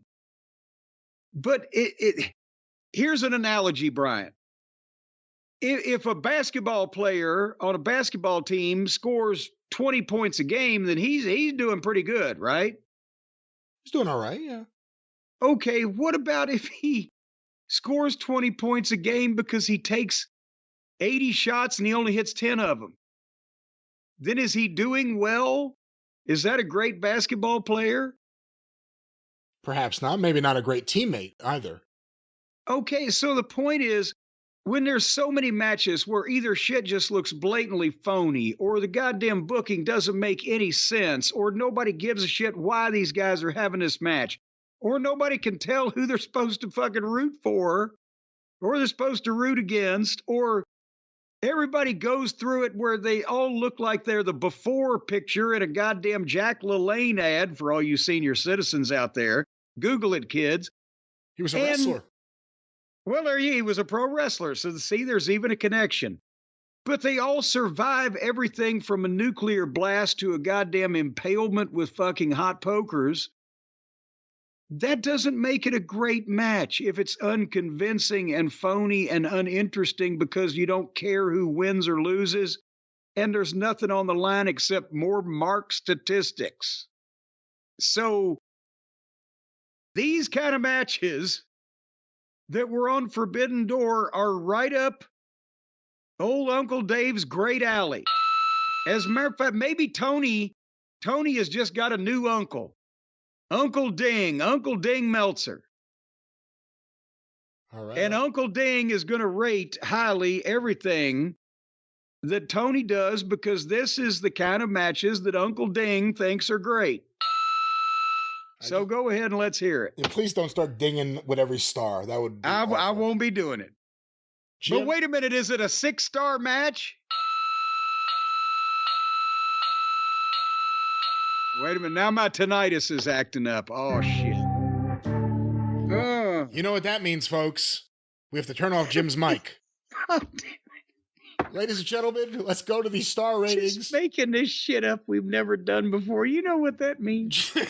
Jim, I will skip the pre-show because you didn't watch it, so I don't think it would be fair to judge these. Yeah, well, I'm not judging them anyway. I'm just laughing along with you. Well, Jim, in the opening match of the pay-per-view, MJF defeated Heckel 9 minutes and 50 seconds, 3.25 stars.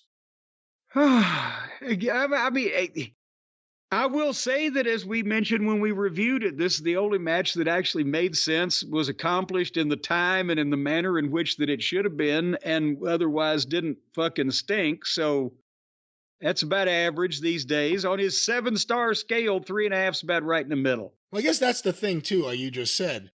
You can't look at it as a 5-star scale because it isn't. It's just ridiculous to pretend it is. It's a 7-star scale now. So this is a middle of the road match. Mid, I guess you could say. It's mid. It was mid. Well, but it wasn't his fault because his opponent was hid. He was Hechicero. He was hid. He was hid from people's eyesight until right before he showed up. Nobody ever heard of him. As Jim Herd would say, what'd they do? Drop him in out of a helicopter? Jim, the Young Bucks and Kazuchika Okada defeated the Acclaimed and Hiroshi Tanahashi 13 minutes. Yeah. 3 3/4 stars. Oh, boy. We are seeing a backlash here from Uncle Ding, because there's all of his boys all wrapped up in one pretty little package with a bow on it and crotchless panties around it. Because there's the Buckaroos, as his adopted nephews, and Okody and what's his name? Tanahashi. Well, they're the greatest wrestlers that have ever been.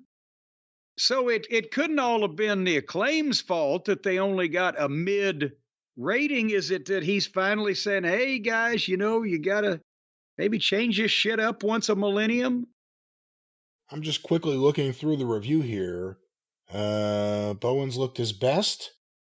Okada was super over. The crowd hated the Bucks. I just want to see if it says anything about... Wait a minute, that's our review. I just want to see if it says anything how bad certain people looked. It doesn't say anything about how bad Tanahashi or Okada looked in there. So, Jim, Daniel, I did this last time. Bryan Danielson beat Shingo Takagi. Why don't you just call him Daniel? Daniel is traveling tonight on a plane. I didn't understand when they made him Daniel Bryan. Why didn't they make him Daniel-san Bryan? Like the Karate Kid was Daniel-san, and you can kind of make that his thing. But let's go back to this. Bryan Danielson beat Shingo Takagi 19 minutes and 59 seconds. Every second of it sure Boy, was. Was it?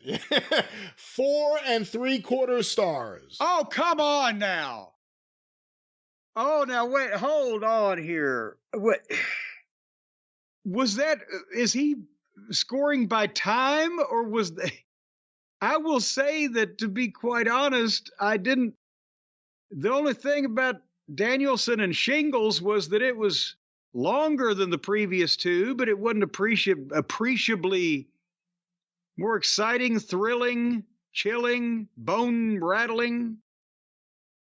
Oh boy. But so now he can't insult Bryan his last year in the business. He doesn't want him mad at him. Tony Storm defeated Mina Shirakawa, 11 minutes, 38 seconds, 4 stars. Oh my. So the same thing that he used to give an average Flair and Steamboat match has now been awarded to Tony Storm and Mitsu Arakawa. They all hugged, and then they did a triple kiss on the lips. Well, except Luther. Well, then it would have been a quadruple kiss on the lips. But how would you have been able to tell his lips from his goddamn eyes or any other fucking hole in his melon-like head? Because he just kind of looks like somebody took an egg and stuck some shit in it, doesn't he?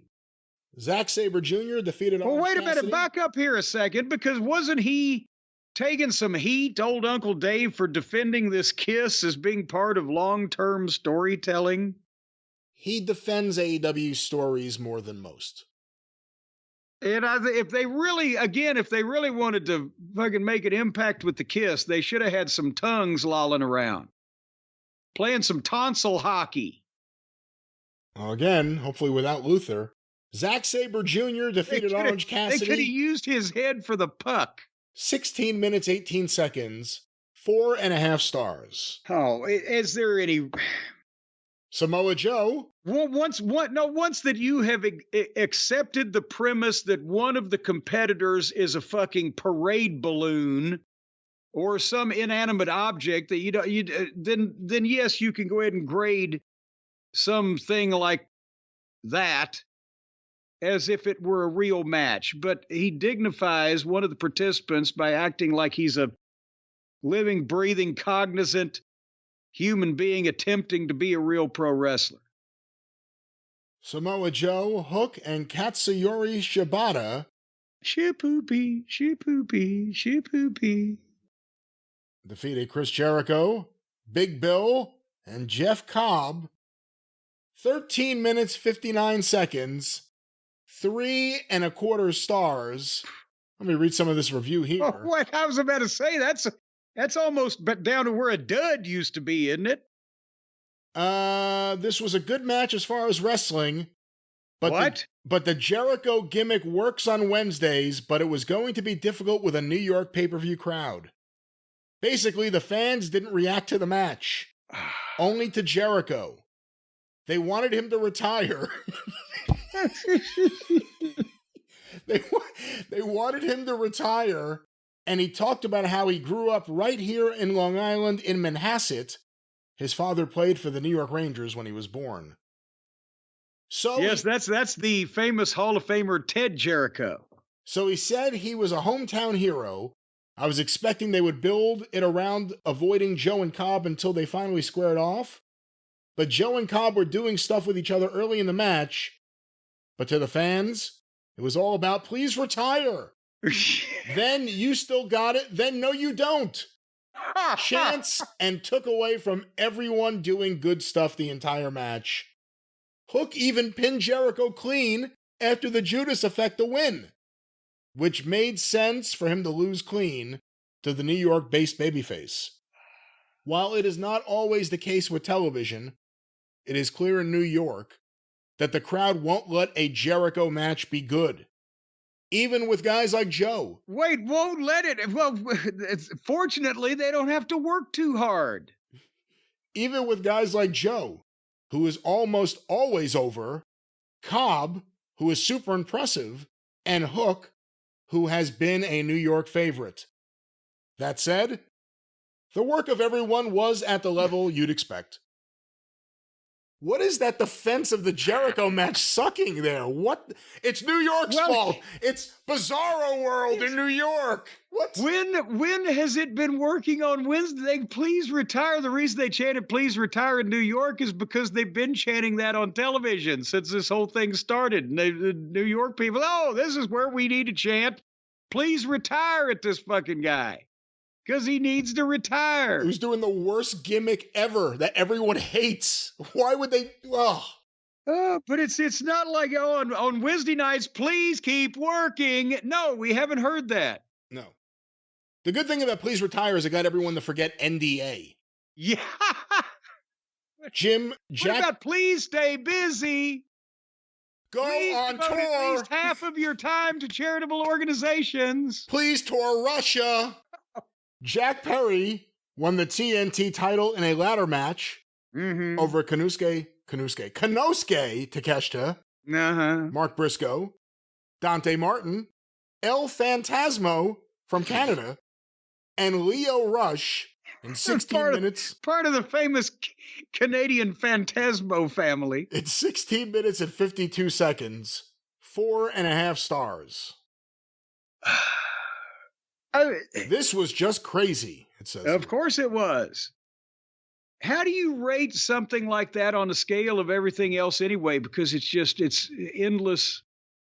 Oh, let's figure out a way to take this bump with this piece of furniture. And I've seen this in the movies. We could do this, whatever. But I'm sure it was 4.5, whatever. Mercedes Moné defeated Stephanie Vacour, 16 minutes, 47 seconds. 4-star match. What? Hold on, I was swallowing. Don't choke. I didn't think that was the reaction we'd get. 4 stars. 4-star match. They did a somewhat lucha-oriented match. You have to give them credit because following the insanity that preceded this was not going to be easy. And it wasn't. And they didn't. Except that the people gradually decided we dislike this Mercedes Moon so badly because of her annoying presence on our television that we're going to start cheering a shit out of this girl that we've never seen before, hoping that she kicks Mercedes' ass from here all the way back to Boston. I don't know if that's a successful way to debut a new multi-million-dollar acquisition, or not debut, but a way to present or promote a multi-million-dollar acquisition, unless it's the one that we've never seen or heard of before. because she was the one they were all chanting for. But I'm sure it was wonderful to Dave. It was positively... Tetsuya Naito. You do and you'll clean it up. Defeated Jon Moxley. 17 minutes, 3 seconds. 3-star match. Whoa! Is he beginning to make little statements? I think it's impossible to deny how bad that Moxley-Naito match was, and it should be lower than 3 stars, and I think 3 stars is maybe his statement, but that match was a statement. Well, considering what he gives most everybody else, that's kind of a slap in the face. Yeah. I'm trying to see if he really critiques it much. No, he doesn't really explain it. He just says what happened in the match and the music they came out to. So he's slipping it in, hoping that they won't notice. He just won't come out in words and say, yeah, there was some fake shit that sucked in this, but... Naito went for a Frankensteiner off the top rope, but Moxley powerbombed him off the top. Not sure if this was selling, but Naito seemed out of it for a second, and took a while for him to fully recover. There were some issues in spots where they seemed not on the same page, but the match layout and build was good. All right. And finally, Jim, Swerve Strickland. And you know what? That Dalmatian shit didn't taste nearly as bad as what I was thinking it might. Remember early on, me and Dave went at it on Twitter because I said the Jelly Nutella match versus like Shawn Spears was the worst match on the show, and he said, it was the least good. It's a way to look at things with AEW. Finally, Jim, Swerve Strickland defeated Will Ospreay 27 minutes, 4 seconds. Let me just make sure I got this right. 5.5 stars. All right, well, but there was lots of the aggressive parkour. They were tumbling and catapulting and somersaulting and moonsaulting their brains, and that's right down Dave's alley or up Dave's orifice of some description. Kazoo? Up his kazoo. There you go, Uncle Ding and his kazoo. That is an album. I dare somebody to take a picture of Uncle Dave with his bright red flaming hair that he dyed recently and mock up an album cover of Uncle Ding and his kazoo. And we will make you famous, whoever the fuck you are. Send it to us. But Uncle Ding and his kazoo like this kind of thing. So there you go. I mean, it was, you know what? It was probably the least bad match. I'll say that. After when it was finally over with, after they'd done everything to each other that they possibly could forever. And again, I have the poll results here from the Observer, and I know he sees them as being a big thing, but you look at who voted, it's less than 400 people. Well, that's a landslide compared to, he covers in detail these Joshi shows in Japan in somebody's apartment, and 27 people vote in his poll of what the best thing was on it. Well, according to this poll, 309 thumbs up, 1 thumb down, 18 thumbs in the middle. The only match that received more... Where did the middle and index finger go while the thumb was in the middle? Well, Swerve Strickland versus Will Ospreay received 272 votes as best match. No other match got 7 votes. So the fans really liked it too. The Observer fans who vote in this. And apparently... I'm not saying that they shouldn't have liked that match better than the other matches, but 5.5 stars on Uncle Ding's part. I think he's on a 7-star scale. He may have flipped his kazoo on a 7-star scale, and they kicked out of lots of finishers, and that's the key.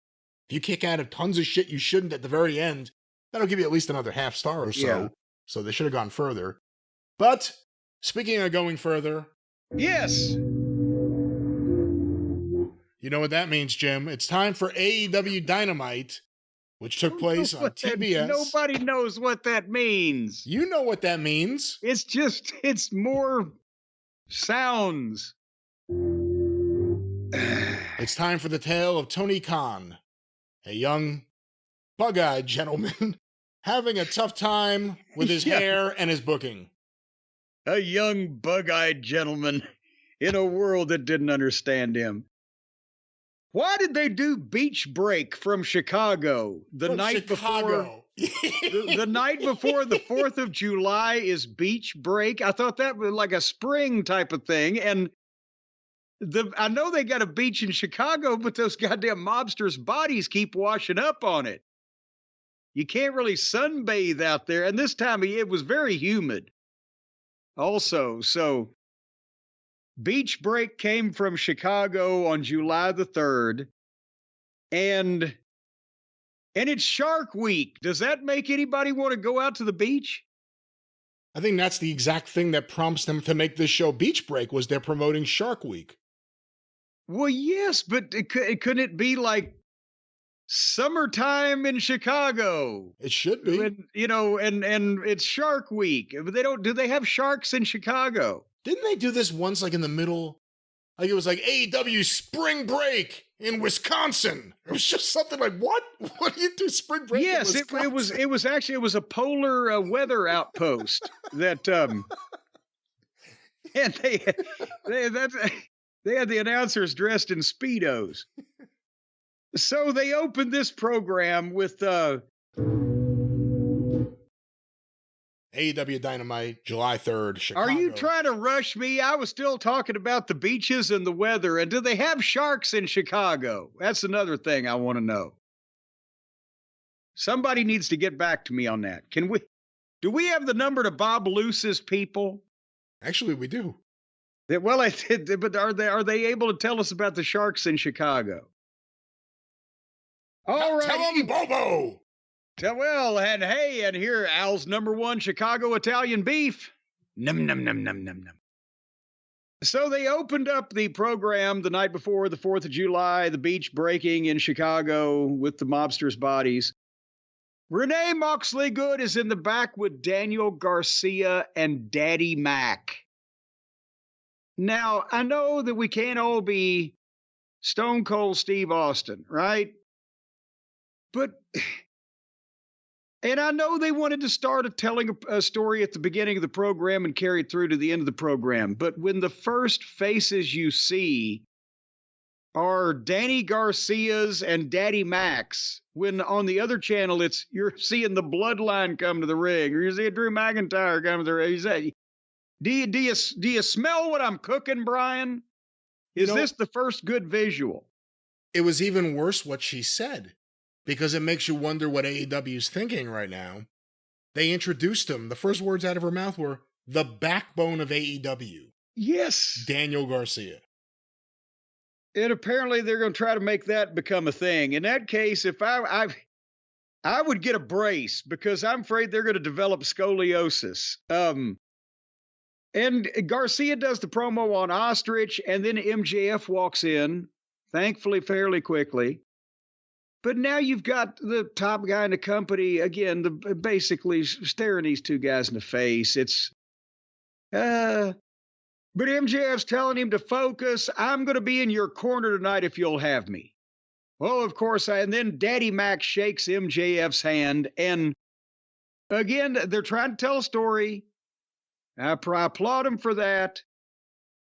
Garcia's, I'm sorry, lost cause at this point until he grows up, gets older, gets a physique, gets a personality, gets a gimmick, gets a goddamn face that you want to look at.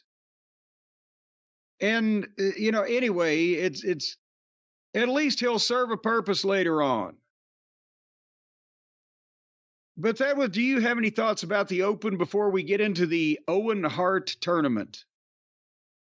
I mean, I agree with you. I think Garcia's okay for a young guy on the card, but they're trying to elevate him and he's not ready. And that's been a story of him and Wheeler Yuta. Tony and certain wrestlers decided these were the guys a few years ago that they were going to do everything they could to elevate and bring up, and it just hasn't taken because they were the wrong guys at that moment. Sure they're wonderful guys. I'm sure they're very nice people. But it's not taking. And he's not the backbone of AEW. And when all of a sudden you introduce someone who isn't the backbone as being the backbone, you're lying to your audience. And I don't know, in terms of his facial reactions, Kind of reminds me, remember Uncle Floyd's puppet Oogie? I don't know if you ever saw Uncle Floyd, the Uncle Floyd show. No, they had. I think they'd put Uncle Floyd in the big house by the time that I got around there. I don't know. It kind of reminds me of Oogie a little bit. And yeah, I mean, this is setting up other things, and this is basically just coming off MJF establishing himself as their friend a week ago. Yeah, there's been this long running, bond of respect. Well, that's good. Tony can't, for a person who is so detail oriented, Tony Khan cannot think ahead. Either that, he's never got his balance under him thinking about this week to think ahead. So these things just come up when they're necessary. Oh, I need you guys to have been lifelong friends next week. Anyway, so we go to the Owen Hart tournament. Bryan Danielson versus Pac. And it went about 17 minutes, and then I started watching it. And I'm not kidding. You know what every Danielson match is going to be. You know there's going to be the slow kicks that he pauses. You know there's going to be the trading strikes. You know there's going to be the spots on the floor. You know there's going to be more kicks. You know there's going to be the submissions. You know he's going to sell either a cervical injury or a concussion because he's doing that now every match. You know what these matches are going to be, and you knew that Pac wasn't going to win. Well, you didn't have to sum it up like that. I'm just sick of the Danielson matches. And hey, and here's the thing. When I go to see the Monkeys, I expect them to play Last Train to Clarksville, right? I expect to see that, but I want to see them against somebody that I give a shit about. That there's some issue on the line here. Pac, he comes and he goes. He's here, he's gone, he's wishy, he's washy, and he's been around forever, and it ain't gonna happen because it would have happened by now. So anyway, after 17 minutes, Pac gave him a superplex and got a 2 count. And then he missed a splash off the top, and Danielson hit the big knee. And both of them sold, and then Danielson covered, and Pac got a submission hold and cranked it for a while. And then Danielson rolled through and got the label lock. But Pac rolled back over and got a 2 count. And then Danielson rolled forward and got a 3 count. They were on the mat in the same place, rolling back and forth or in a hold for a minute before the 1, 2, 3. And then it just, what the?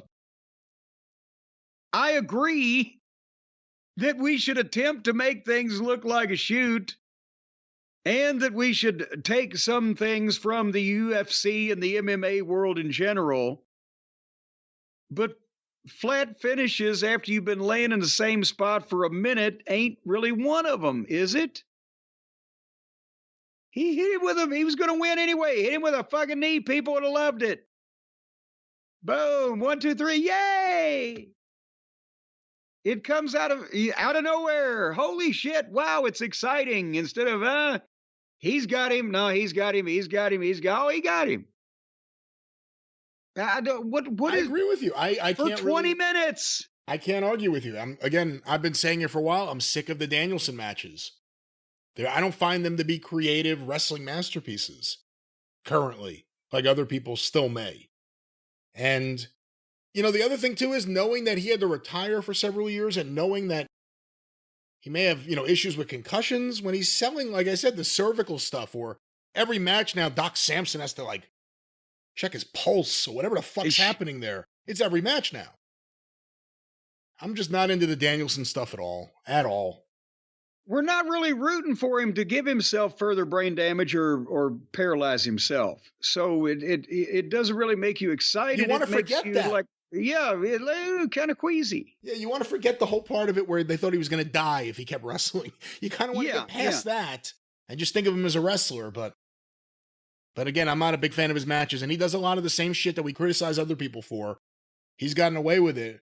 But the trading spots and, again, the slow kick, the guy giving him his chest, just, I don't like this shit. I'm sick of it. I would curl up in a ball and maybe cover myself if a guy was trying to kick the fuck out of me, but that's just me. So then Mark Briscoe was in the ring all by himself for a promo. And I'm like, thank God. He doesn't have all these idiots that he's usually interacting with around him. And apparently he's the Ring of Honor World Champion, for whatever that means. And he did a great babyface promo like he always does, and people like him. And he declared himself on Team AEW for Blood and Guts, which is, they announced they were going to have this, and now they're stuck with it. And I don't know if it's necessary. I'm pretty sure it's not necessary. And then suddenly Jungle Jackoff hits the ring and attacks him from behind. And what they're doing, again, they're feeding the top twinks all of the baby faces that Tony Khan's booking hasn't totally killed off, because they just like Mark Briscoe because he's great. So this guy fucking beat him up. And they put the Buckaroos together with O'Cody, because people still, not probably as much as they did before, but they still like him. It's diminishing. Or, anybody that they can make, not make popular, but not destroy the popularity of. Now they're starting to feed into these guys' world. And then Kyle O'Reilly came in and made a comeback on Jungle Jackoff, and then O'Cody came in and clotheslined him. And then, at least it's the exciting, like, wrestling arena sound, right? While all this is going on. But then, as soon as the Buckaroos strut out on the stage wearing their finest douchebaggery, you hear the boo, like, oh, fuck, not this shit. Boos. And they have to come out and give Mark Briscoe their little knee lift. And then the Acclaim music plays, and they and Billy Gunn come out. The heels just bail out. That's it. So they just to beat people up that the fans still give a shit about. We got to be subject to their fucking interference in this overall scheme of things. Your thoughts? So let's talk about how bad the booking is here. Jack Perry returned. It's never really been explained on TV why he's a scapegoat or whose scapegoat he is. Returns, beats up Tony Khan, gets a neck injury from the heels, who are also his executives. His dad comes out there concerned. Next thing we see, he's smiling and having a good time in a neck brace at the the NFL draft. No real good follow-up on TV. Now it's going to be this blood and guts match that no one's demanding in Nashville. Team AEW is going to be random people? Because I like Mark Briscoe, and I think his promos the last few weeks have been a highlight. But he's been used like shit, and he doesn't matter. He's the way he's been presented. Yeah, he's on Team AEW. The Acclaimed, are they going to be on Team AEW? Because that doesn't give you a lot of hope for this blood and guts match. No disrespect to them, but it should be big star Team AEW. When it was Team WCW, it was Luger and Sting and Randy Savage, the biggest guys we have to fight the NWO. But maybe that's the wrong Team AEW, because half the people on the other team are actually vice presidents of AEW. Who, by the way, let's go back to the bad booking, who are still doing whatever they want. They had Taz removed from the building on this show, even though Tony's established he's in the back. He's in the back running things, and he's got Christopher Daniels as his stooge. Yes. Yeah. Daniels is there too. They're all there. This whole thing has been booked so bad. Look at everything with WWE in the Bloodline over the last 3 months, 4 months, and then look at everything with AEW in the Bloodline over the last 3 months, 4 months. With Tony Khan getting beat up by his highly paid, the highest paid tag team in wrestling history, beat up the billionaire owner of the company, and no one gives a fuck. No one gives a shit. The only way people could care less is if Sasha Banks was in this, too.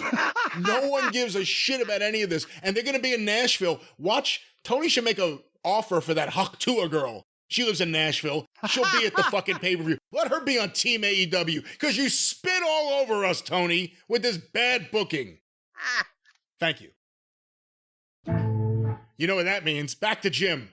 Back to G. You know what that means. Well, that means more comedy with Tony Storm and her crew of merry misfits. They just hug and do things in the back. And then Chris Statlander wrestled Willow, and the match started on the stage. Now the girls' matches start on the stage and continue to ringside. They do take suplexes on the floor, and then the referee calls for the bell to start the match. Well, these two, there is at least an issue with these two. They've been building up the thing. But Jesus you know what? Christ. Everyone focus on everything else. Statlander and Willow being in a feud may make the most sense out of everything they've booked in the AEW women's division, even though there are still problems with it. It's the one thing that makes a little bit of sense. And we like Statlander, and Willow has done well. And she's over. Willow got herself over with those fans. It wasn't the booking. Then maybe they should do something different than normal on an AEW television show and actually get in the ring and ring the bell and start the match there. Because that way it would stand out as something completely radically different. But Chris got Stokely's chain and swung it, and Willow moved and rolled her up 1, 2, 3. So poor Chris Statlander can't buy a win if she had a fistful of 50s.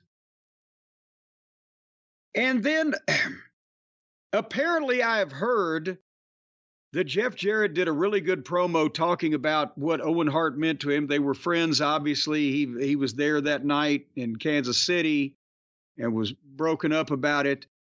And I guess he did a really good promo that was on the internet, and they may have excerpted it for the B show or the C show. But here what they did is they had Jeff just walk off without making any comment, and Jay Lethal did the promo for him. And that was a foreshadowing of what was going to come later on in the tournament match, which we'll discuss when we get there. But talking about the booking, we'll be back on that in a second. And let's get to the high point. One of the high points. There was actually two this week. One of the high points of this show, Britt Baker. Dr. Britt, she's back. Britt Baker is back. More alliteration is needed. Hopefully they won't sell a t-shirt of her with a black eye this time or whatever. But she did the live in-ring promo explaining her absence, what exactly her problem has been. The rumors were she was injured. And she was, at some points. But she told the story that she started feeling sick and vision blurry and spent the week in the hospital with what they diagnosed as a mini stroke. And, she was susceptible and had to stay home to get well and blah, blah, blah, which you can understand. And you got to think, not only for her and Adam Cole being not only their young age and athletes, and they're not people with bad habits, and they got the shittiest run of fucking health luck I've ever seen. But anyway, she did a great promo where she told them for real what had happened to her, and you could be real here. It wasn't exposing the wrestling business. Talk about her real medical condition that kept her away, and she was nervous when she came back. Would anybody give a damn? And, you've all felt the fear of rejection. At this point, I'm like, what is this, Dr. Phil? But for this audience, apparently they do fear rejection instead of feeding on it like a fucking rabid beast like I do. But what a baby face. She said, when I needed you, you welcomed me back with open arms, and I'm one of you. And more motivational talk, right? And they listened to her.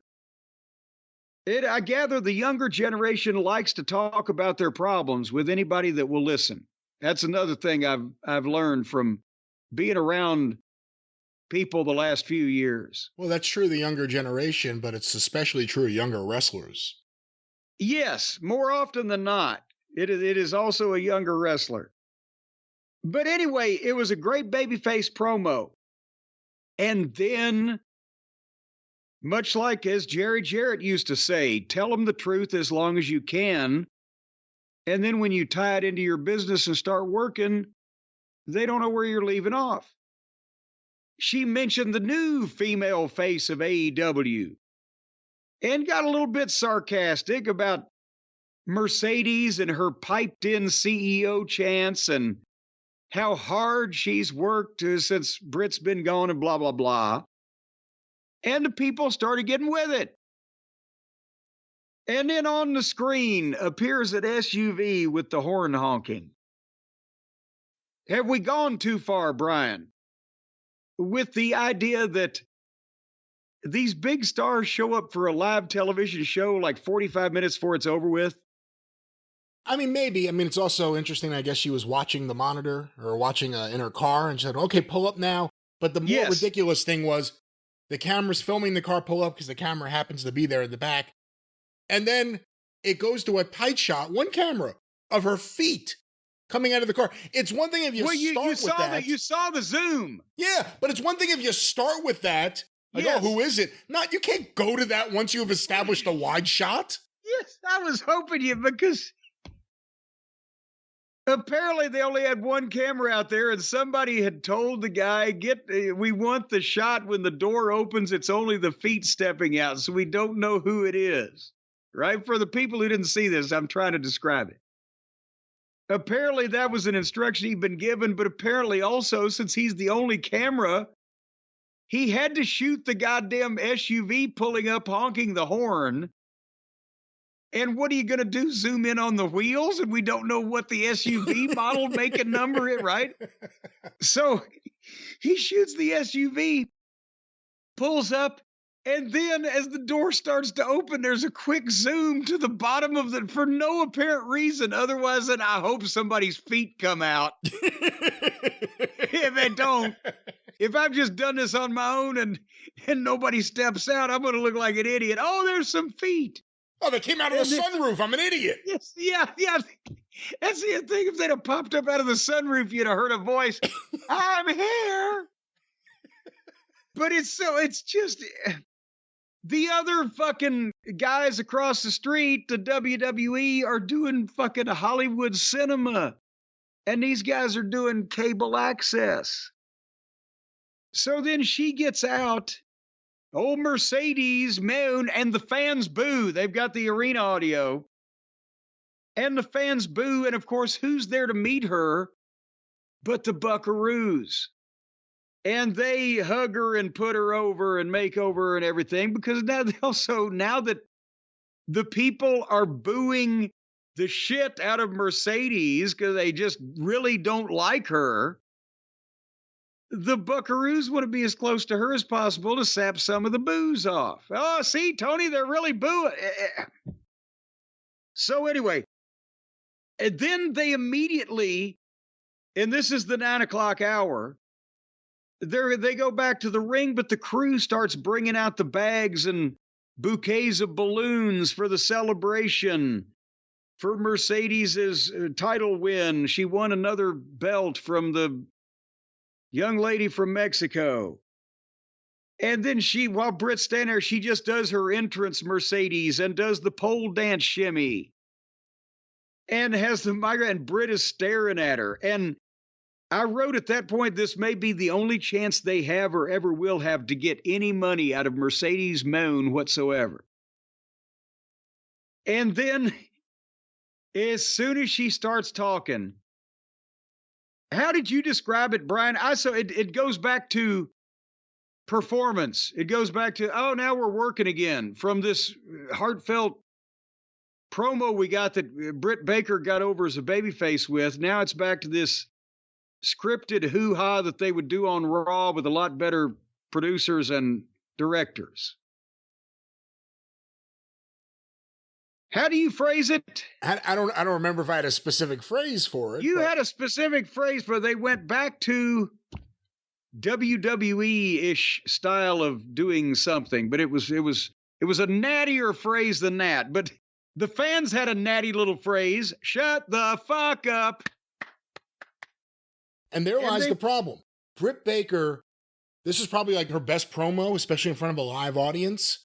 And she was nervous, but she had something to say. Sonny King rule, good promo. Yeah. Mercedes Moné, every single thing she has done, it's the same dance, It's the same fakery. And if she gets on the mic, you don't believe anything she says. Completely insincere. And when you see her do interviews, I saw one the other day, she's doing it in that character, in that voice, talking about how she's the highest paid woman in wrestling history. And you're like, damn, you just don't draw or bring any people into the building or cause people to really care. And the big exposure is going to be her against someone like Britt Baker, who the AEW fans chose. They made her a heel. She was there from the very beginning, like she said here. So it's going to be really interesting. The matches may not be your thing, but watching how everything plays out with Mercedes Moné over the next year is going to be really interesting. I'm going to watch her and Britt. This will be interesting. And they told each other off a little bit. Britt told her off and the fans loved it. And Mercedes did another catchphrase and they stared at each other, but they're going to wrestle it all in. And at least they've realized that Mercedes is a heel. And they're just, okay, because she's a phony personality. Her matches haven't been that great. Her promos are bleh. And she's got that annoying dance and the piped in CEO. I don't know, and I've said this from the start, how they figured. Once I saw her, I said, this is going to be a babyface.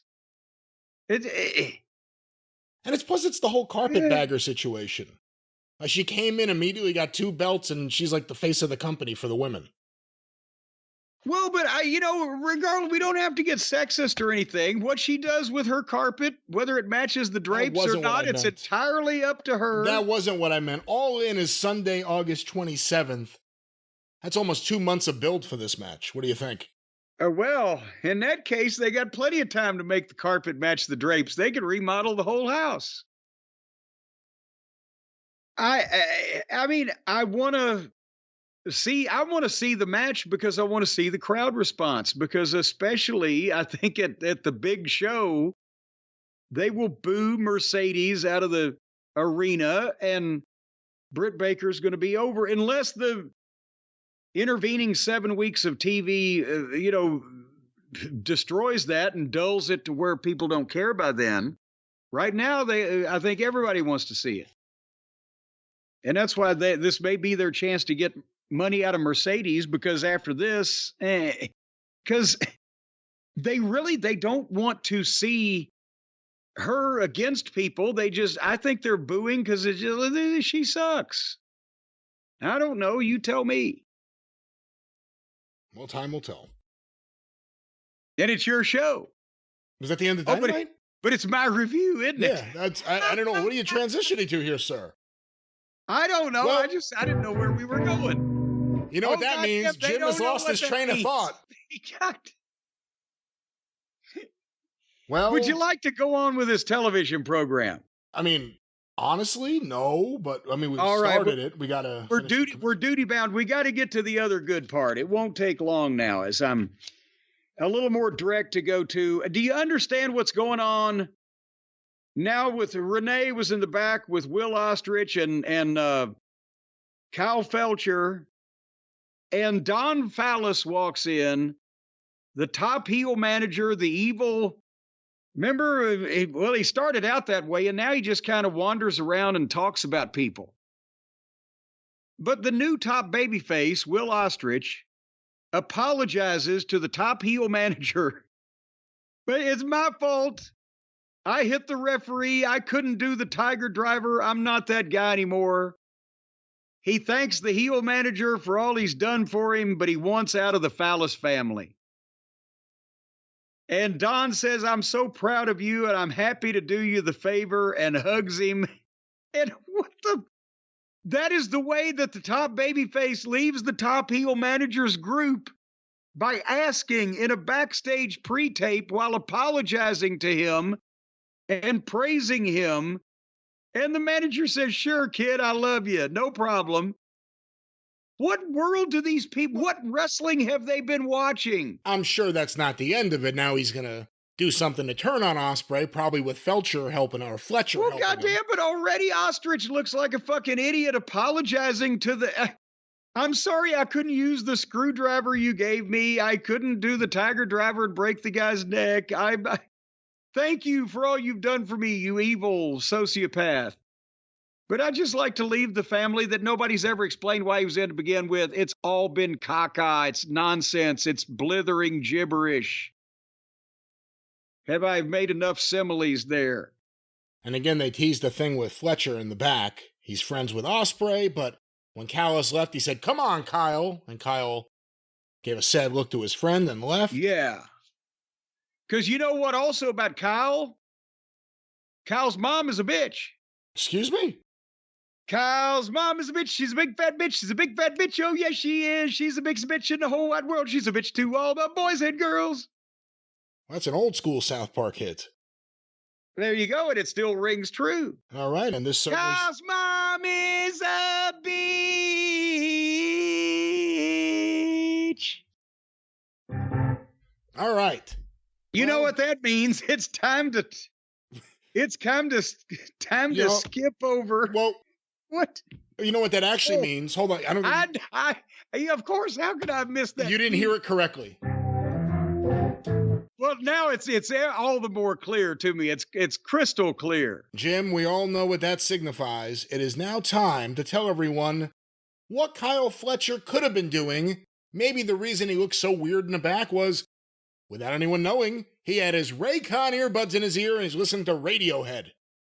Well, I'll tell you what, if you don't want anybody to know, some like Adam and Eve, they make a product that you can insert and you can operate it with remote controls and nobody knows that but that's a completely different thing than the Raycon everyday wireless earbuds. But they will still be in your ears and nobody will notice unless they come up and, well, kind of grab your head and turn it sideways to the light and stare into your ear. And when people do that to me on the street, I usually take exception to it.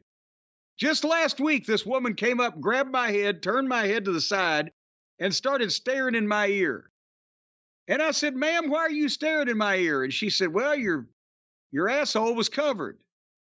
But nevertheless, that proves my point. So you see what I'm saying? That the everyday earbuds are easy to disguise so you can listen to what you want to listen to. Say your boss is telling you what to do. You don't need to hear that shit. Just do what you want to do. Especially if you work for Tony Khan. Drown him out with the everyday wireless earbuds. Let's say oncoming traffic on the interstate, they're blaring their horns, they're making noise, and you're just riding your bicycle right down the right-hand lane in the slow lane. So you want to block out that oncoming traffic noise. Raycon everyday wireless earbuds. Folks, the 32-hour battery life, some people may not have that much longer to live. This could be a boon to the rest of your life. Also, the quick charging function, boom. As long as you don't touch it while it's quick charging, because there's a lot of current going through that thing, it could kill most cattle.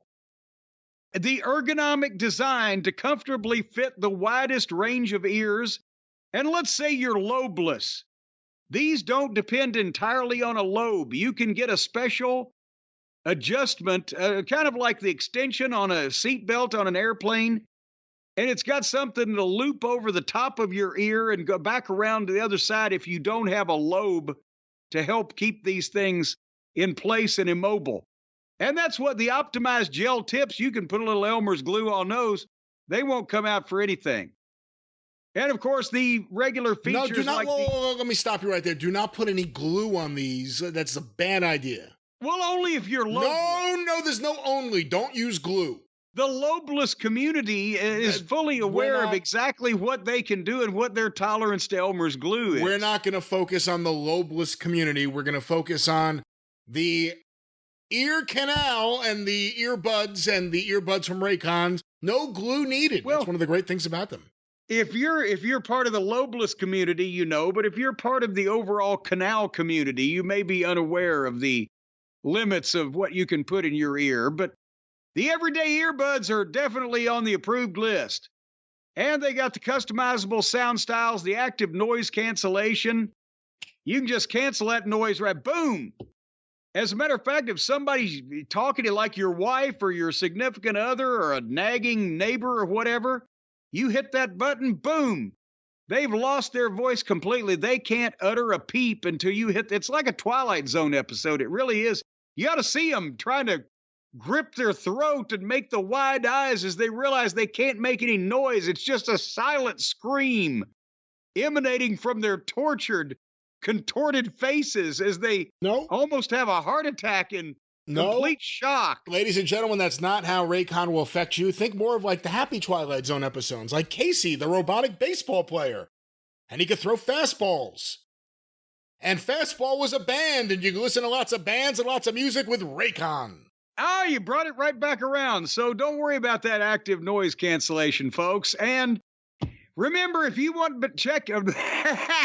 Remember that. Always remember that. If you've been wanting to check out... If you want to check out or check in, remember that. The roaches, they can check in, but they can't check out. But if you've been wanting to check out Raycons, there truly is no better time than right now, except for 5 minutes ago. 5 minutes ago would have been better. We wouldn't have to go through this. Their upgraded model will blow you away. Thankfully, they put away on a second line, but I was able to see that anyway. But they upgraded if it'll blow you. But nevertheless, you're going to ask yourself, why? Oh, you didn't check them out sooner. And Raycon offers a 30-day happiness guarantee, so what are you waiting for? You can't be truly happy until Raycon guarantees it. They guarantee your happiness in life. It may mean them coming and removing your wife or getting you a new house or another job or whatever, but they guarantee your happiness. They guarantee happiness with their earbuds. Well, they guarantee happiness with the earbuds. Yes, they do. As soon as you put them in, their earbuds will say, Raycon guarantees your happiness. And it's kind of like auto-suggestion, and then you'll be happy. Right now, go to BuyRaycon, BuyRaycon, BuyRaycon.com/JCE today, and you're going to get 15% off your Raycon order and free shipping. Not a penny will they charge you to bring these things to your location, where you have to have a legitimate address, folks. They don't do street corner drop-offs anymore. That got a little dodgy after a while. They never did those. You mean it wasn't official Raycon people that were handing me those things? No wonder that other shit was in the box. Anyway, you're going to get 15% off and free shipping at buyraycon.com/JCE. All right, well, Jim.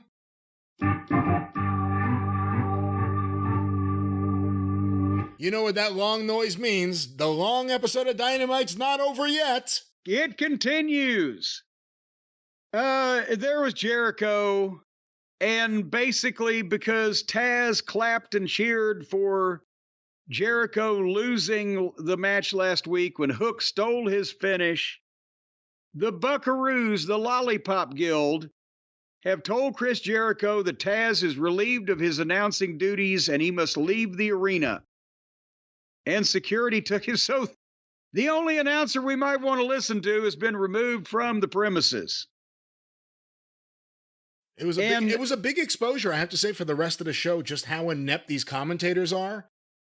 Excalibur is a piss-poor communicator and a mark announcer, and Tony Schiavone is as useless as anyone has ever been on a microphone. Plus, don't ever forget, he is the voice of the failure of WCW in a lot of ways.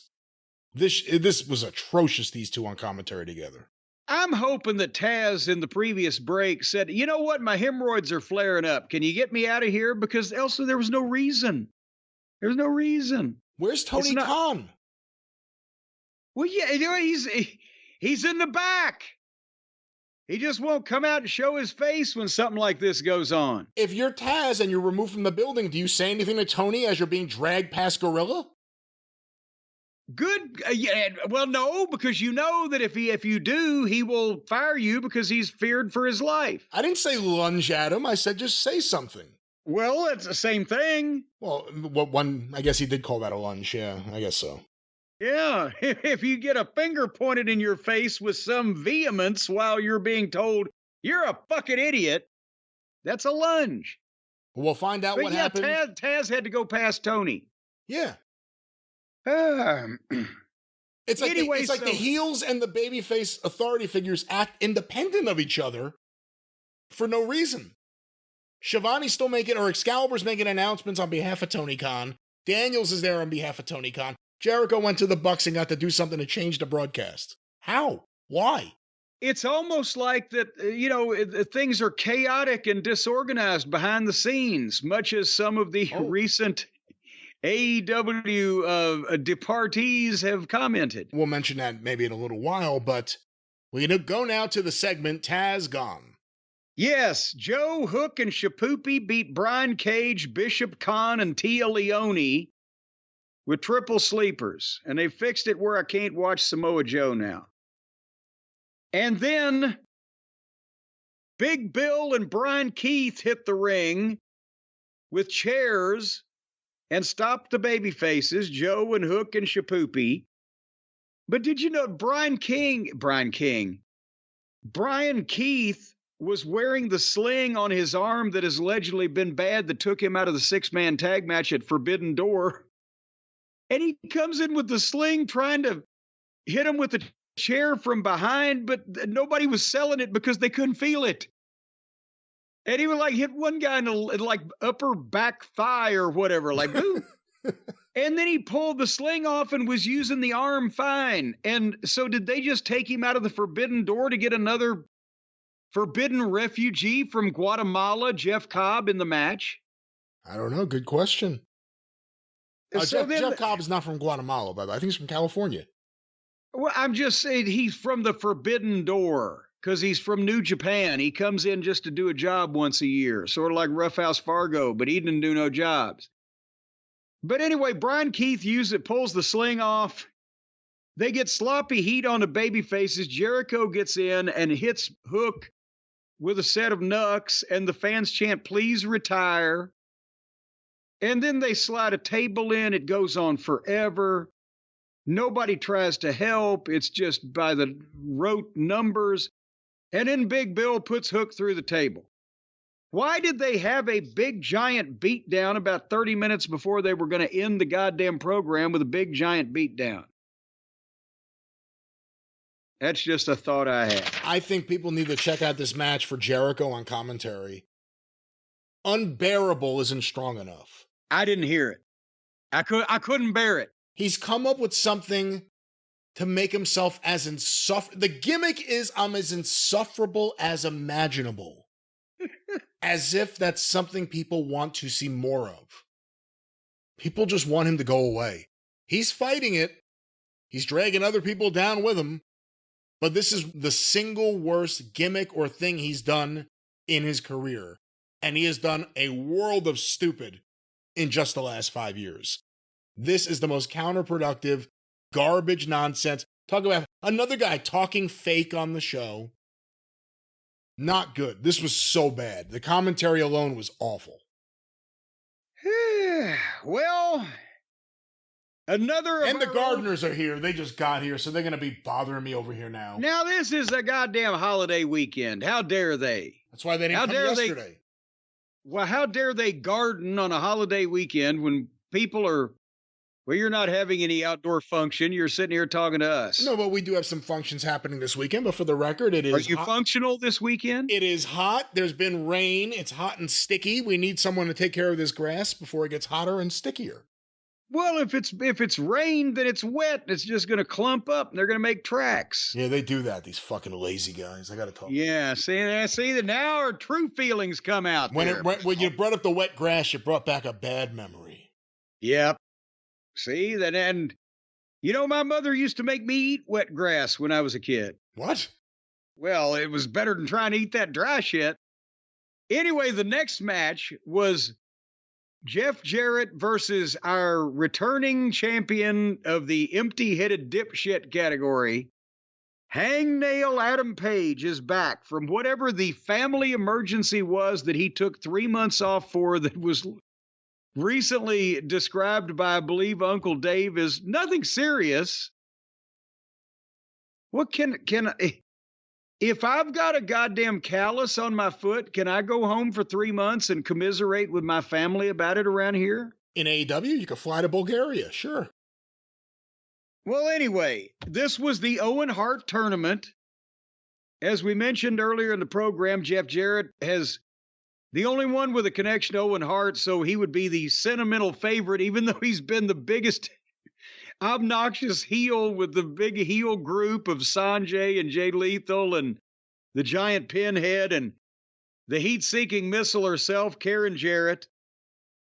But and of course, Paige is the last we saw a baby face that had his children terrorized and etc. Well, I don't know about that, actually. When we last saw him, he was kind of more heelish, and Swerve was the babyface. Well, that's only because the people were cheering for Swerve because they liked him, whereas Paige is boring and dreary and nobody gave a shit. But he wasn't actually working like a heel or in a heel position. Now he came out, and now he's pissed off, and he's working like a heel, and he's kicking the shit out of Jeff Jarrett, and Jeff is selling like a babyface. Even though nothing has happened to go in this direction besides Jeff doing a promo about his friend Owen, and we hadn't seen Paige in 3 months. And Paige is bashing Jeff's head into the fucking stairs over and over.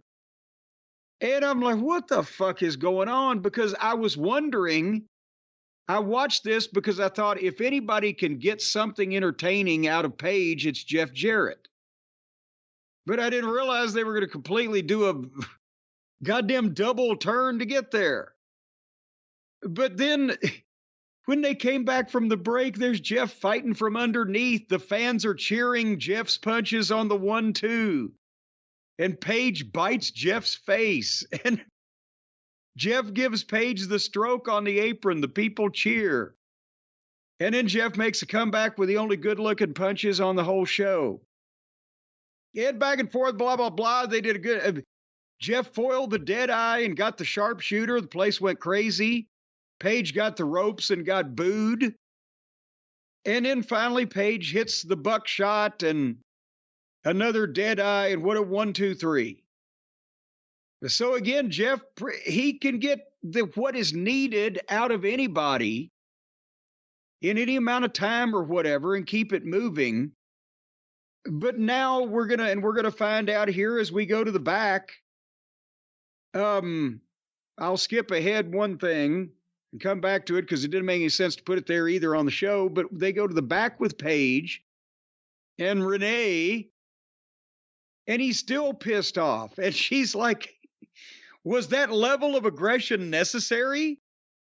And the Buckaroos come in, Maddie and Nikki, and they're hugging him and they're celebrating. And hey, you keep scratching our back and I'll scratch yours and blah, whatever. We need a fifth guy for blood and guts. And apparently Paige has, since he's been off, has been taking one of those correspondence courses from the Acme Acting Company, because now he's got another demeanor. He snatched up Maddie. And he's growling and he's snarling, I'm not your puppet anymore. I don't need any of your bullshit games. Snarl, snarl. Growl, growl. And he shoved Nikki and he walked off. So where the fuck is this going now? Team AEW. But then why is he working like a fucking heel against Jeff Jarrett, who has nothing to do with this goddamn what? Well, the other problem too is I heard, like you did, a lot of people complimenting the Jeff Jarrett interview package that was on social media and then a clip version on Collision or whatever. And there's a story there. Maybe it should have played out in Calgary instead of here, where it would have meant more. You would have been able to generate more emotion. Instead, it's like everything with AEW. How many segments on Dynamite are spent promoting things on the shows with the smaller audiences that no one's going to watch? They did something on that show that no one's watching to promote something on this show, and it's a natural story. It's like, it's not an exact thing, but Pillman Jr. When you had the chance and there was a story there to be exploited, for lack of a better term, they dropped the ball. Jeff Jarrett may have been more interesting in this because he seemed like a real person, not a wrestling character, than in anything else. And it's now over. Now I guess they'll go back to just being a wacky stable with a giant. I really don't know.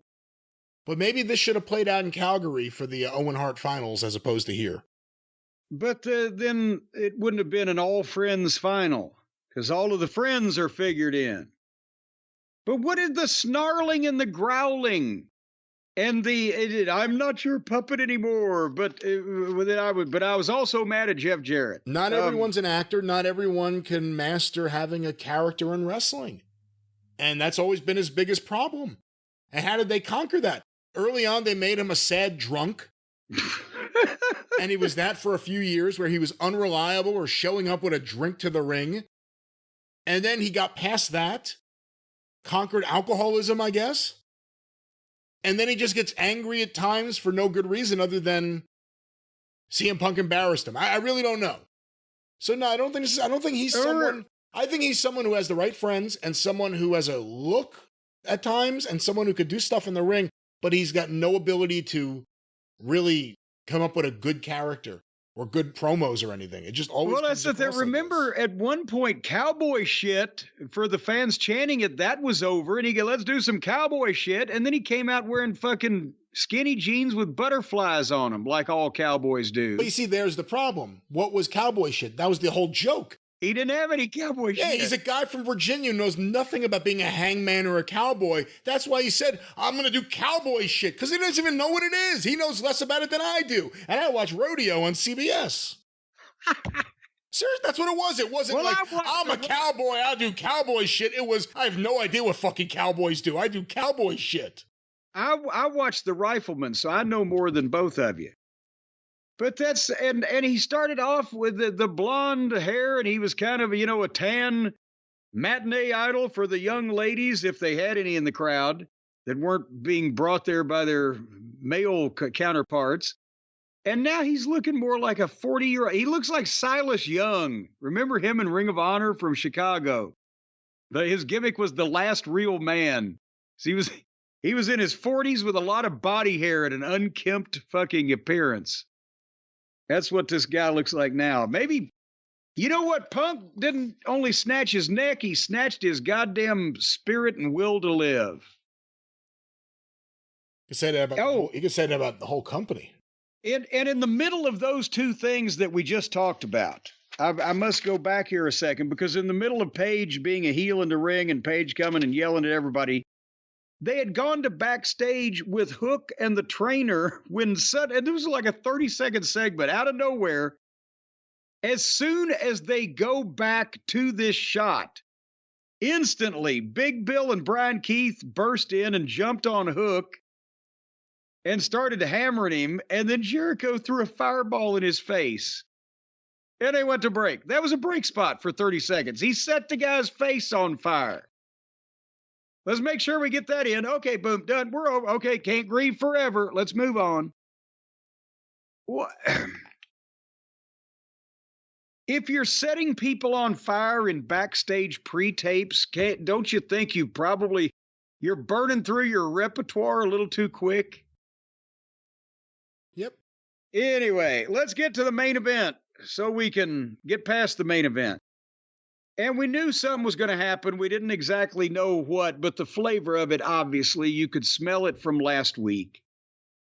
And I was afraid with the people involved that regardless of how it happened, MJF might get some on him just because of the others. But I think he managed to avoid getting any of the dreck on him necessarily in this instance. But the match is Garcia against Ostrich for the Intercontinental title that Ostrich gave him, but MJF has earlier said, kid, I want to be in your corner.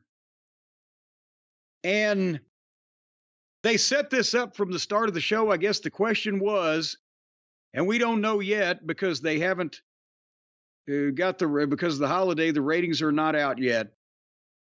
But would they hang on for 2 hours through the rest of this program to see what MJF was going to do? I think that's the cliffhanger that we're going to, or would they leave and come back? And by the way, and I apologize for the helicopters behind me, but by the way, this was also the longest overrun I believe they've ever had. It was a full 15 minutes. It seemed like it took a while, yes. But anyway, they had a match, and the match between Garcia and Ostrich, that may be the story for Tony's Uncle Ding.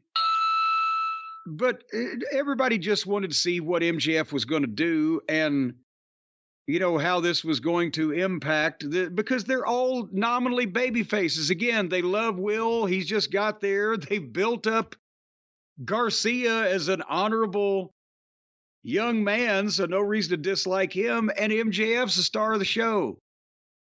So it's, again, they worked themselves in a situation where everybody's a babyface, and what do you do? In this case, at least it worked out at the end. So they had a nice match. Garcia just needs a physique, a gimmick, a personality, some size, and age. Otherwise, Nettie's got everything. And, so they have the match, and then by the time that it's halfway over with, you've got Will is getting heat on Garcia. And the fans are starting to cheer Garcia because they put him in the sympathetic underdog position. But now I understand if you were pushing somebody that was going to get over and be in the main event fucking echelon, that's what you would do. And apparently they think that's going to be Garcia. The problem is what they're doing is they're burying the newest $1 million acquisition by having people cheer his opponent, who they may put him in main events, but he ain't going to sell the tickets to be there. It's not going to work right now. He's a darling of the indie crowd, which means you've left out everything that will make him a star, and you're focusing on whether he can do the wrist locks. So the bland lump of clay kicked the shit out of the greatest wrestler in the world. But then the greatest wrestler in the world would recover instantly and kick the shit out of the bland lump of clay. So we had that going. And then did you like when Will was a flat-out heel kicking Garcia in the face and then bent over and offered the guy a free kick at his head? Go ahead, just kick me once, mate. It won't hurt. There's nothing here. And instead, now, Will has been kicking Garcia in the head over and over. And then Will gives Garcia a chance to kick him in the head. And what does he do? He gets up and humps his face. Do you remember when Val Venus humped Steve Austin's face, Brian, on Raw? I don't think that ever happened, no. No. So at that point, I skipped to the finish because I was tired of tolerating these children and their foolishness. And so basically, Garcia gives Ostrich a pile driver. It gets a 2 count on it. And then as they're rolling up, MJF puts the diamond ring on the mat and tells Garcia, "Here, Garcia, get it." And Garcia picks it up, and Will rolls him up from behind, and they do about 4 or 5 different roll-ups back and forth, and then Garcia gets up and gives MJF the ring back. It's like he thinks about, no, I can't. They didn't need the 4 or 5 roll-ups, but they can't help themselves. All he needed to do was pick the fucking ring up and be conflicted. And that was what took his eye off the ball. But nevertheless, 4 or 5 roll-ups, he gets up, he gives MJF the ring back, and he turns and eats an elbow, 1, 2, 3.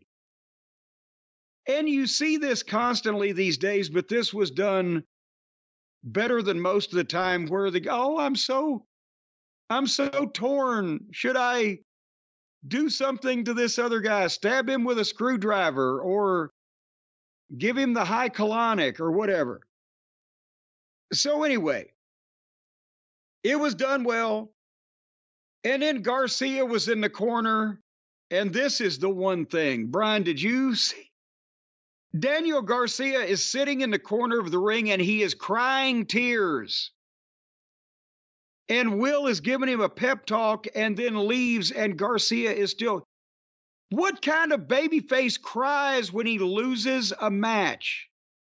Cry when you win, right? Your family's there, you got the title off, but crying over losing a match. He's a 25-year-old man. What the fuck was that about? Why would I don't know, and it wasn't a world title match. It was a continental title or whatever this is. Well, it doesn't matter. You're a 25-year-old man and you're crying over losing a wrestling match and you're supposed to be a babe. That's a heel thing. George Crybaby Cannon made a living out of that. But a babyface crying? What kind of fucking simpering little pussy are you? That's another reason why this guy ain't gonna get over. Can you see Steve Austin crying? Triple H just beat me with a sledgehammer. Boo-hoo. But anyway, we get to the meat of the matter. MJF picks him up and raises his hand and hugs him and tells him it's okay and then kicks him in the balls. And then he puts the ring on and here comes Daddy Mac and jumps up and boom. He nails Daddy Mac with the ring and nails Garcia with the ring and spits at the crowd and Garcia's bleeding and Daddy Mac is bleeding. And here comes the security and he nails them with the fucking ring too and gets more heat on Garcia. And at least we get somebody with some aggression. And he's jumping all over the place, kicking the shit out of people. And he's pissed off and he's mad.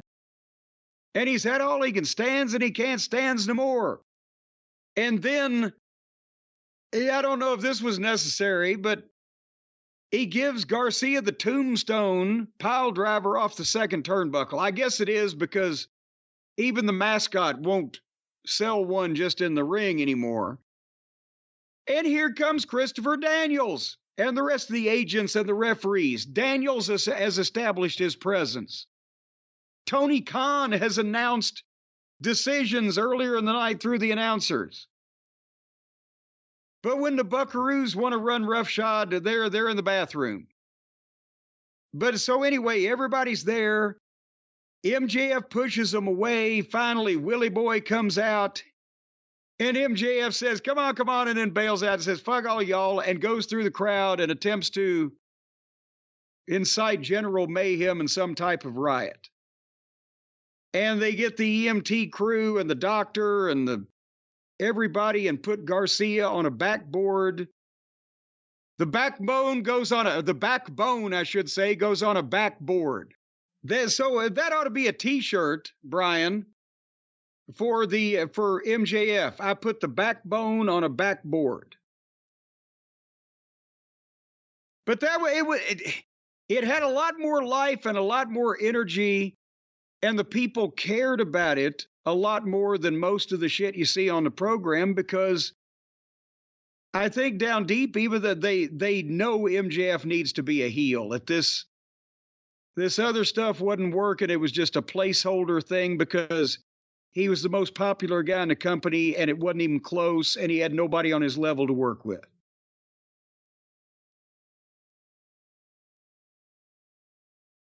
Are you speaking on mute? No, I was waiting for the gardeners to disappear, but they don't seem to want to leave. But Jim, that means it's time for Brian's thoughts. This is what was needed. It was cathartic in a way to watch this. We need heel MJF. As soon as he hit him in the balls, it was like a breath of fresh air. That's the MJF we know and love. Yes. It went pretty far. My biggest issue is that this is all being done with Daniel Garcia. Well, but I mean, it's being done with Willie Boy. That's where they're good. It's being done with the idea, I think, of elevating Garcia, along with the idea of it's building up MJF and Ospreay. It's not for Garcia to disappear. It's for him to show back up on TV, and eventually he's going to want to get MJF. I got the idea that Garcia was just the MacGuffin? the tool, the MacGuffin, if you will, to give, because where did this come from out of nowhere? MJF challenging Garcia and then Ospreay coming in and upstaging MJF's challenge. It's MJF and it's Ospreay. Garcia is just an ancillary player in this whole evolving situation. Yeah, by the way, everyone thought he would probably win the world title because they didn't think they would do the match again at Wembley, but we'll see. Swerve won. No Swerve. Where's Swerve on the show? The world champion. Oh, well, Tony has played with him a lot lately. He put him back in the chest so he can play with some of the new guys that, that he's collected that he hadn't got a chance to get a grip on as much lately. The one thing that could help AEW a lot right now is a great heel MJF run. So let's hope this is the beginning of that. There was a lot of promise at the end of AEW. We'll see how many people were still there. Again, it was in the middle of a 15-minute overrun. It was the very end of the 15-minute overrun. But this is what is needed. MJF returning back to who he should be. And speaking of who people should be, we should be talking about ratings, Jim. Yes, we should. But they're not in. So what we're going to do is travel through time, and we're going to go to a point in the future when the ratings are in. Is that okay with you? Oh, I thought I was waiting for the goddamn chorus to come in from the organ, from your pipe organ. No, I was asking for your opinion, your thoughts. I care about your opinions. Do you care about what I think? Of course. Well, in that case, no, fuck the ratings. Let's just move on with the show. All right, we'll be right back. With the ratings. With ratings and more. You know what that means.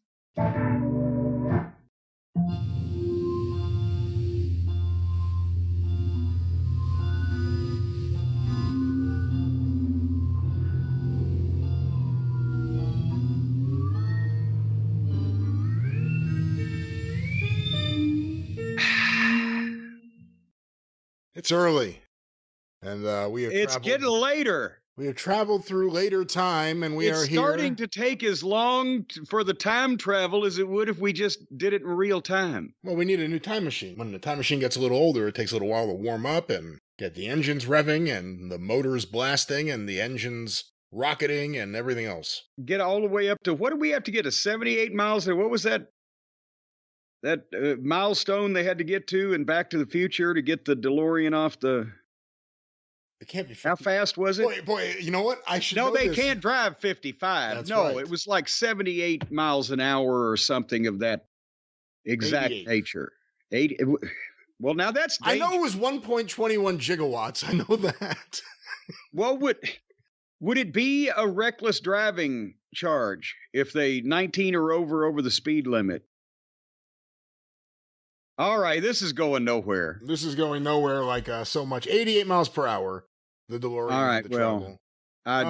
we don't recommend that to the kids out there getting their licenses. But speaking of going nowhere, and if we seem a little dazed here, it's because we are. It is early. It is the next day, and surprise, surprise. I have no sound working. Surprise, surprise. You know what that means. The ratings aren't in. The ratings are in, but the quarter hours aren't. Yeah, the meat of the matter is, the overall is in, but the quarters aren't in. So we left a spot to come back and do something that we don't have much to do on. But in the interim, let's go ahead and talk about this. In the interim, we also found out that Kevin Sullivan is in a hospital in Florida and has been for some time. Apparently, the family was not broadcasting this news, but and this is the wrestler Kevin Sullivan, not the production guy Kevin Sullivan. Sometimes there is a conflict, or not conflict, but confusion between the two. He was in Florida for an autograph session, and we're still trying to check on exactly what more details are, but he was in a autograph signing session in Florida back in mid-May and had an accident, had to have emergency surgery, and they saved his life apparently with what was going on, but he's had sepsis and he's had, what is encephalitis? You don't even need to answer that. It doesn't sound good. It's some other type of infection. And apparently he's still in intensive care, he lives in the boondocks out in Washington State and has not been able to travel home or even get out of the hospital, and going on 2 months now. And even though he has insurance, his daughter Nicole has set up a GoFundMe, which we're going to talk more about in a minute. But even though he has good insurance, he's been in intensive care or whatever for almost 2 months plus surgery and who knows whatever other kind of treatment. and obviously is not in a position where they want to get him home, but he can't just walk down to the airport and buy a coach ticket, to fucking sit in the back row. So that's, I'm sure, going to be an issue. And, so we just found out about this is why I'm mumbling here, last night. And, I hope that everybody realizes, if you're listening to this show, Kevin Sullivan has had an impact on a lot of stuff you like. Whether it's your favorite wrestling or your favorite wrestlers, so many guys he gave breaks to. He was involved in booking in various places for 30 fucking years. So many guys that he helped, so many guys that he may have trained or worked with, taught.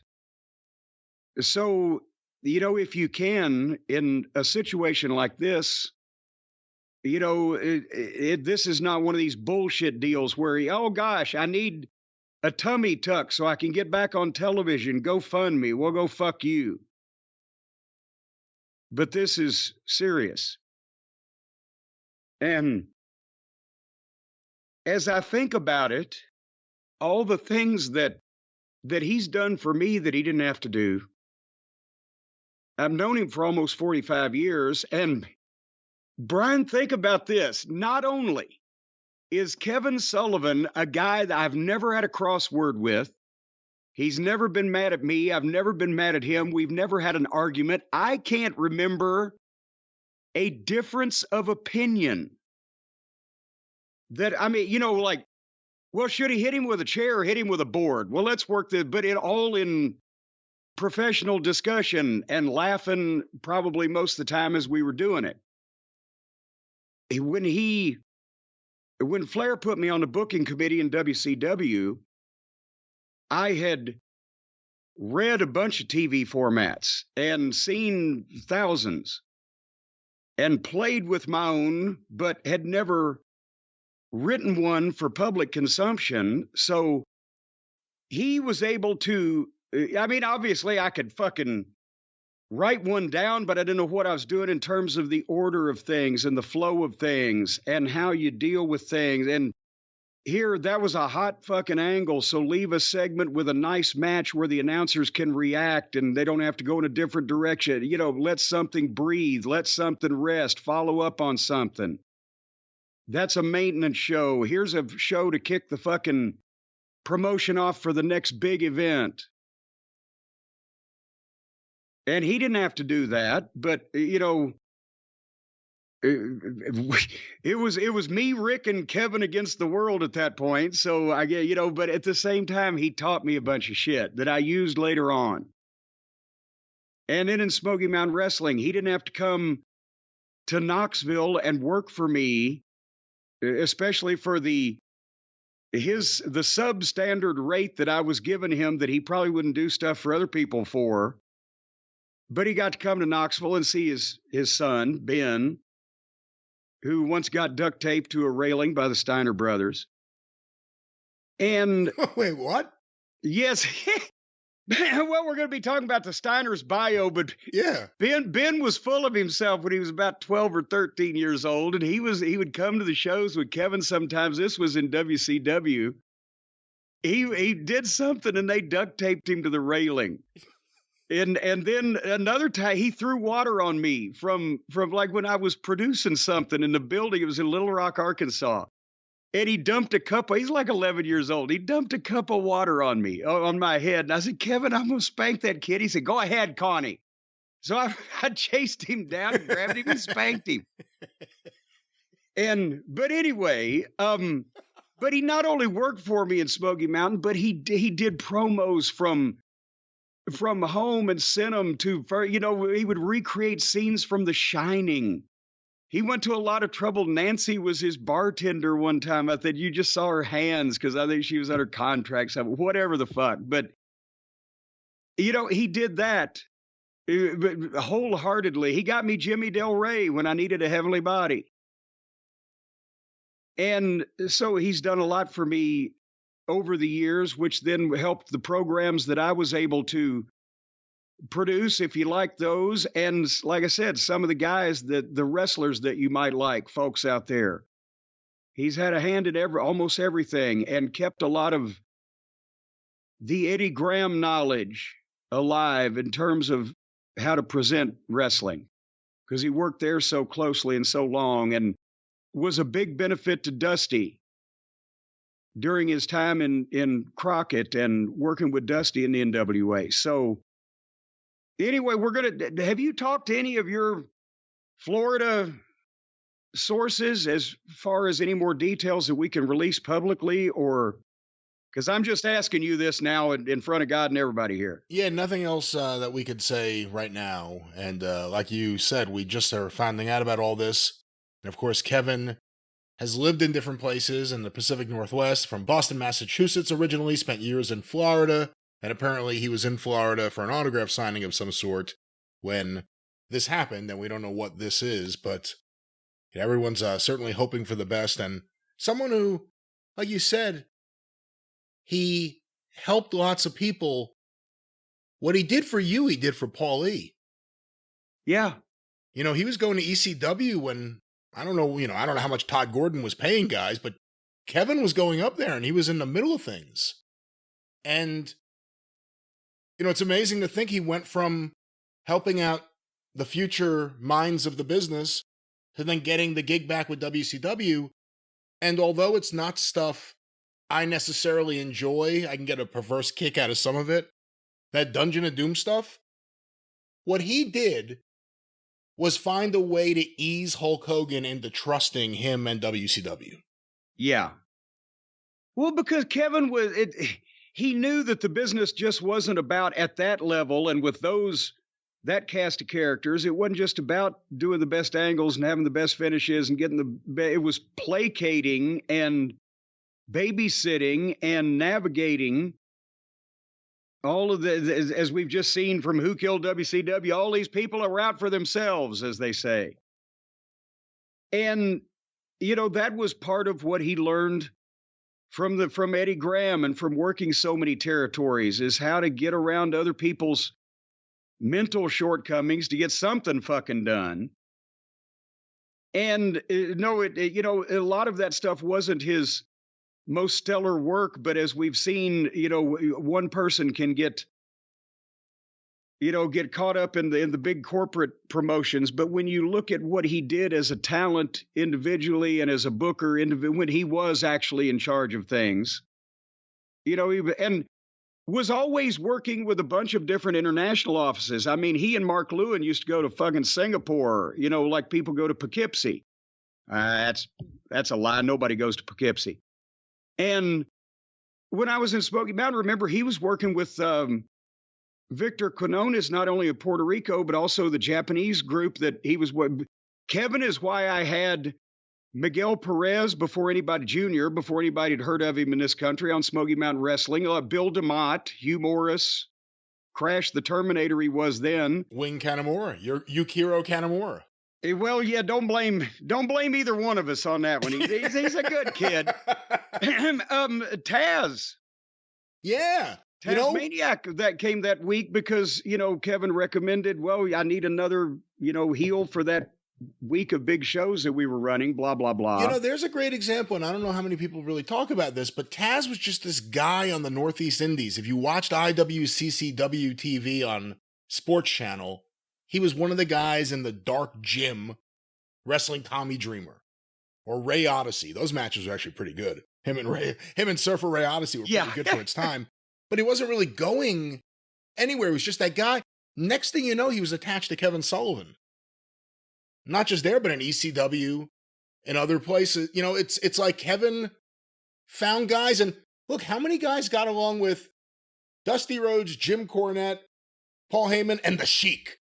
Like he was also the liaison to a notoriously difficult late-in-career Ed Farhat. Kevin's the one that gave me Sheik's number the only time I ever talked to Sheik on the phone. Because when I did the promo for the Great American Bash, he was at the Cobo in Detroit, but he wasn't going to come to Charlotte to do promo. That way, he didn't do promos. And so I kind of did it for him as the heel manager. And Kevin the next week was that, Jimmy, Sheik loved it. He wants you to call him. How many you want me to call Sheik? I was scared to call him on the phone, right? I was still a mark there. And he said, yeah, just don't ask for Ed. Ask for Sheik or he'll hang up on you. I love that. That was a shoot. Kevin was so popular at one point from his run in Knoxville that he had a TV show there. When Fuller didn't, when they were out of the early 80s or what, I can't remember the exact time frame, but one of the TV stations ran one of the tapes that Kevin, because he was involved with Polynesian Pro, and he was involved with, like you said, the Northeast, the ICW team, and he would just put together wraparounds where it was him and, doing things and pitching to things and doing promos and pitching to matches taped from other places, and they ran it. Hey, what's the last memorable thing anyone who grew up with Roy Shire Wrestling, San Francisco Wrestling, talks about? Kevin Sullivan and Bob Roop. That's right. It's the last big angle they had. So, and I think this may be an opportunity now for some of the real fans to show Kevin what he meant to him, because he's also had to go through so much horse shit over the last however many years because of what Chris Benoit did that he didn't have anything to do with, but people, maybe it's a compliment in disguise that people believed his fucking gimmick. Well, Sullivan, he's Satanistic.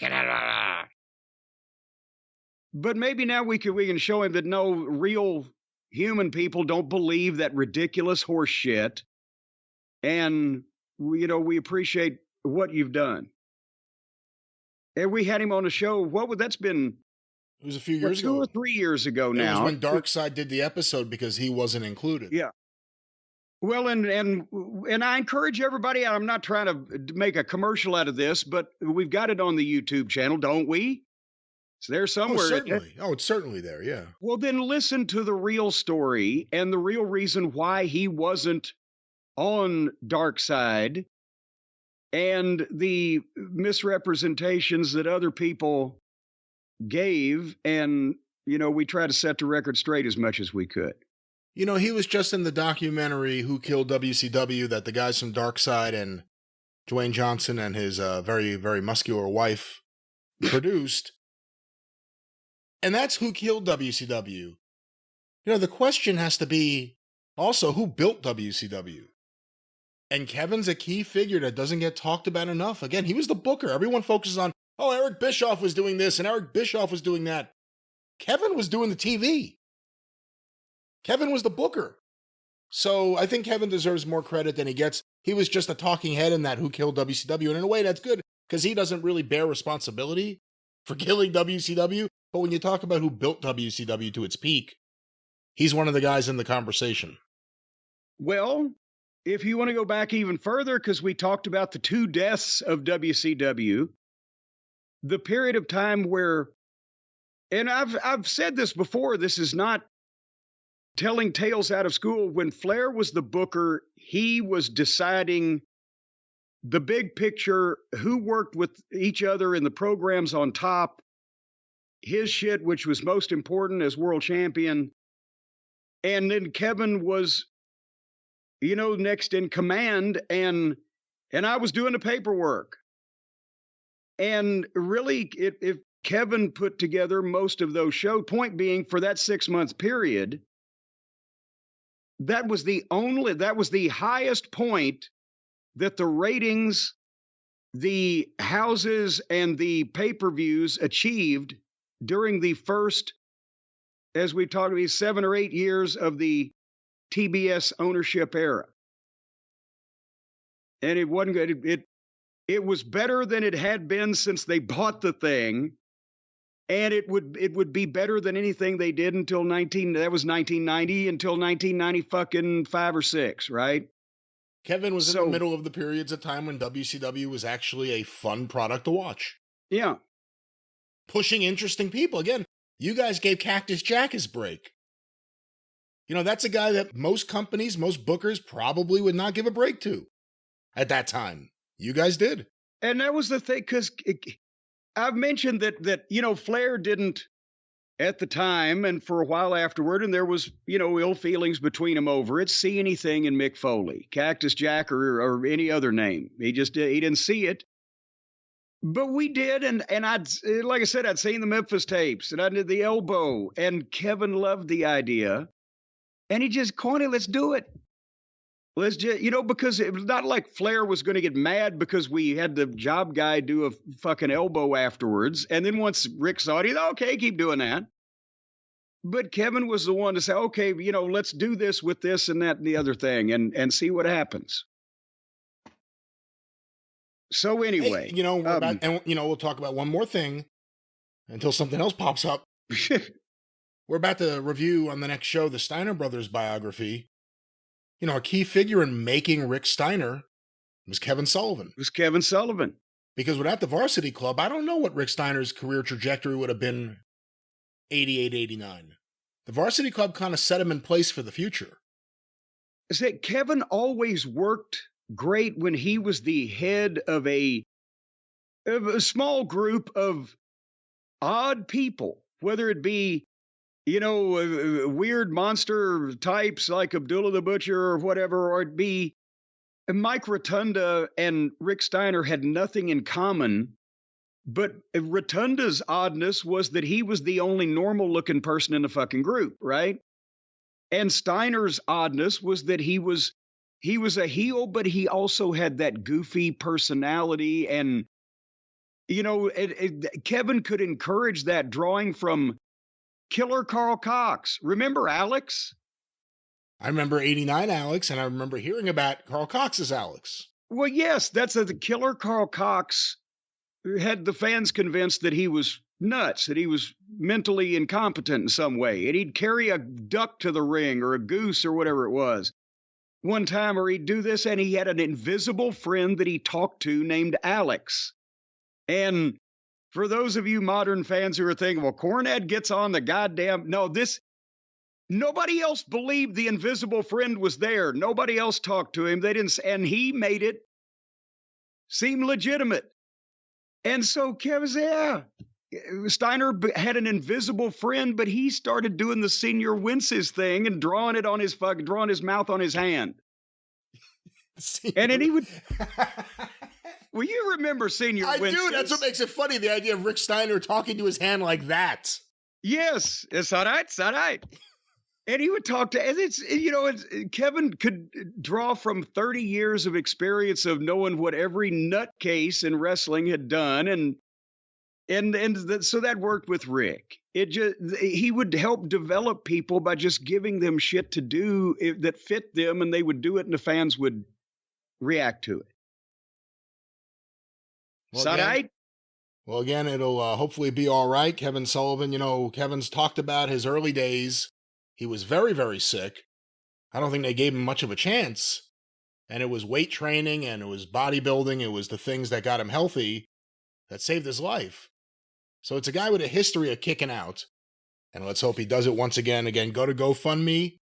Just search for Kevin Sullivan or just Google GoFundMe Kevin Sullivan. It'll pop right up.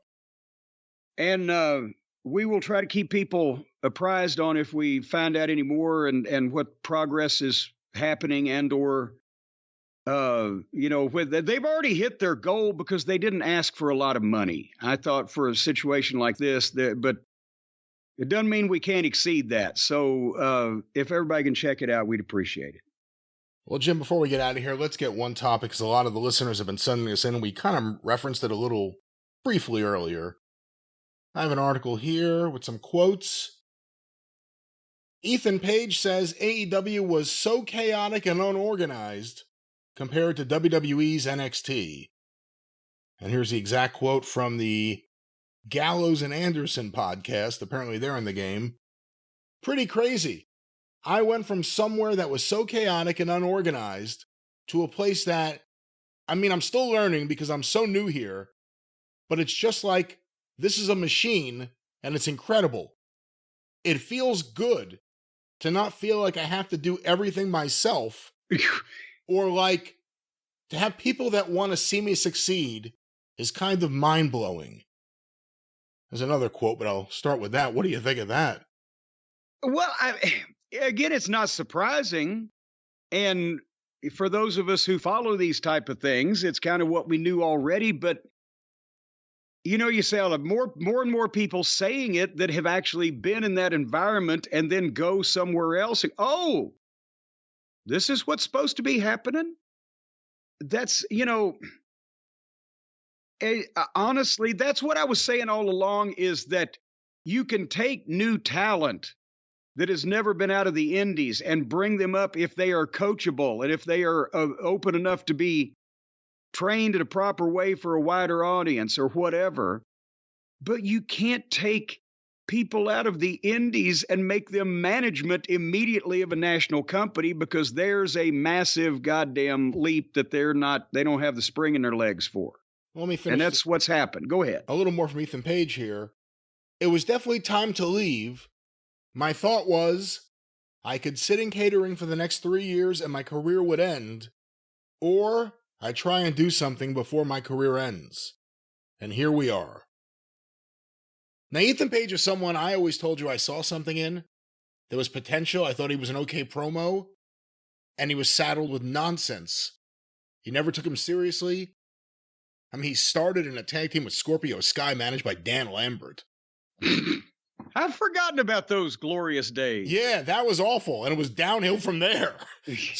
But someone who I always I was honestly, I was mad at him because before I guess he came from TNA to go there, and he did a match against himself on green screen, and I was like, oh, here's another one of these goddamn jolly jokers. But if he's grasped enough that maybe he realizes what's going on, we can see what the future holds for him. Do you think we're going to start seeing wrestlers treat AEW like, for a few years you're showcasing yourself for WWE? For NXT or for WWE, whatever it may be? Well, but see, here's the thing. What kind of showcase? The WWE officials are going to drive by a big muddy pit and see a guy wallowing around in the fucking muck. Oh, maybe you ought to hire him. You don't know. You don't know what kind of a showcase it is. His showcase was in catering, apparently, Ethan Page's. So, because it has worked 3 or 4 or 5 times now, where they'll take somebody from AEW and bring them to the WWE, and they'll be exponentially bigger and more impressive or whatever. That's only out of how many different wrestlers has Tony featured or hired or paid or used on his cards since AEW started? Hundreds. And there's been like 5. So a lot more people either look like shit on a program, or you don't see them that much for them to be able to show anybody anything.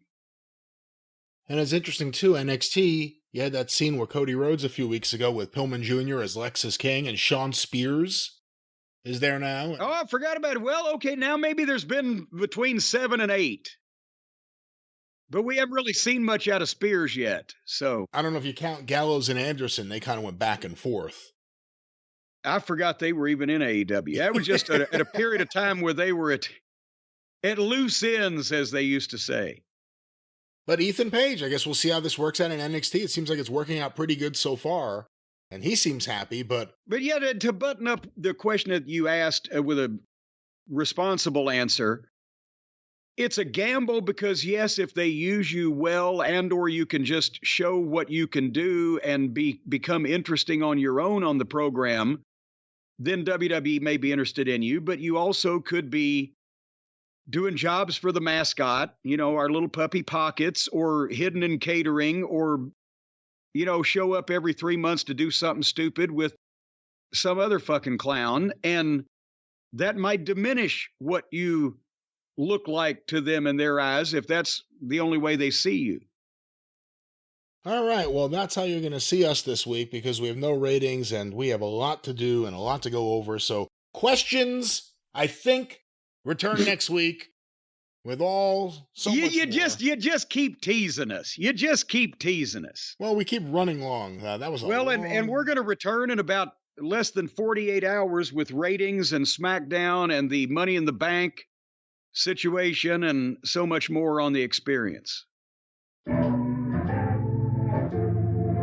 course, that signifies it's the end of the show. Everybody knows that. Let me wrap things up.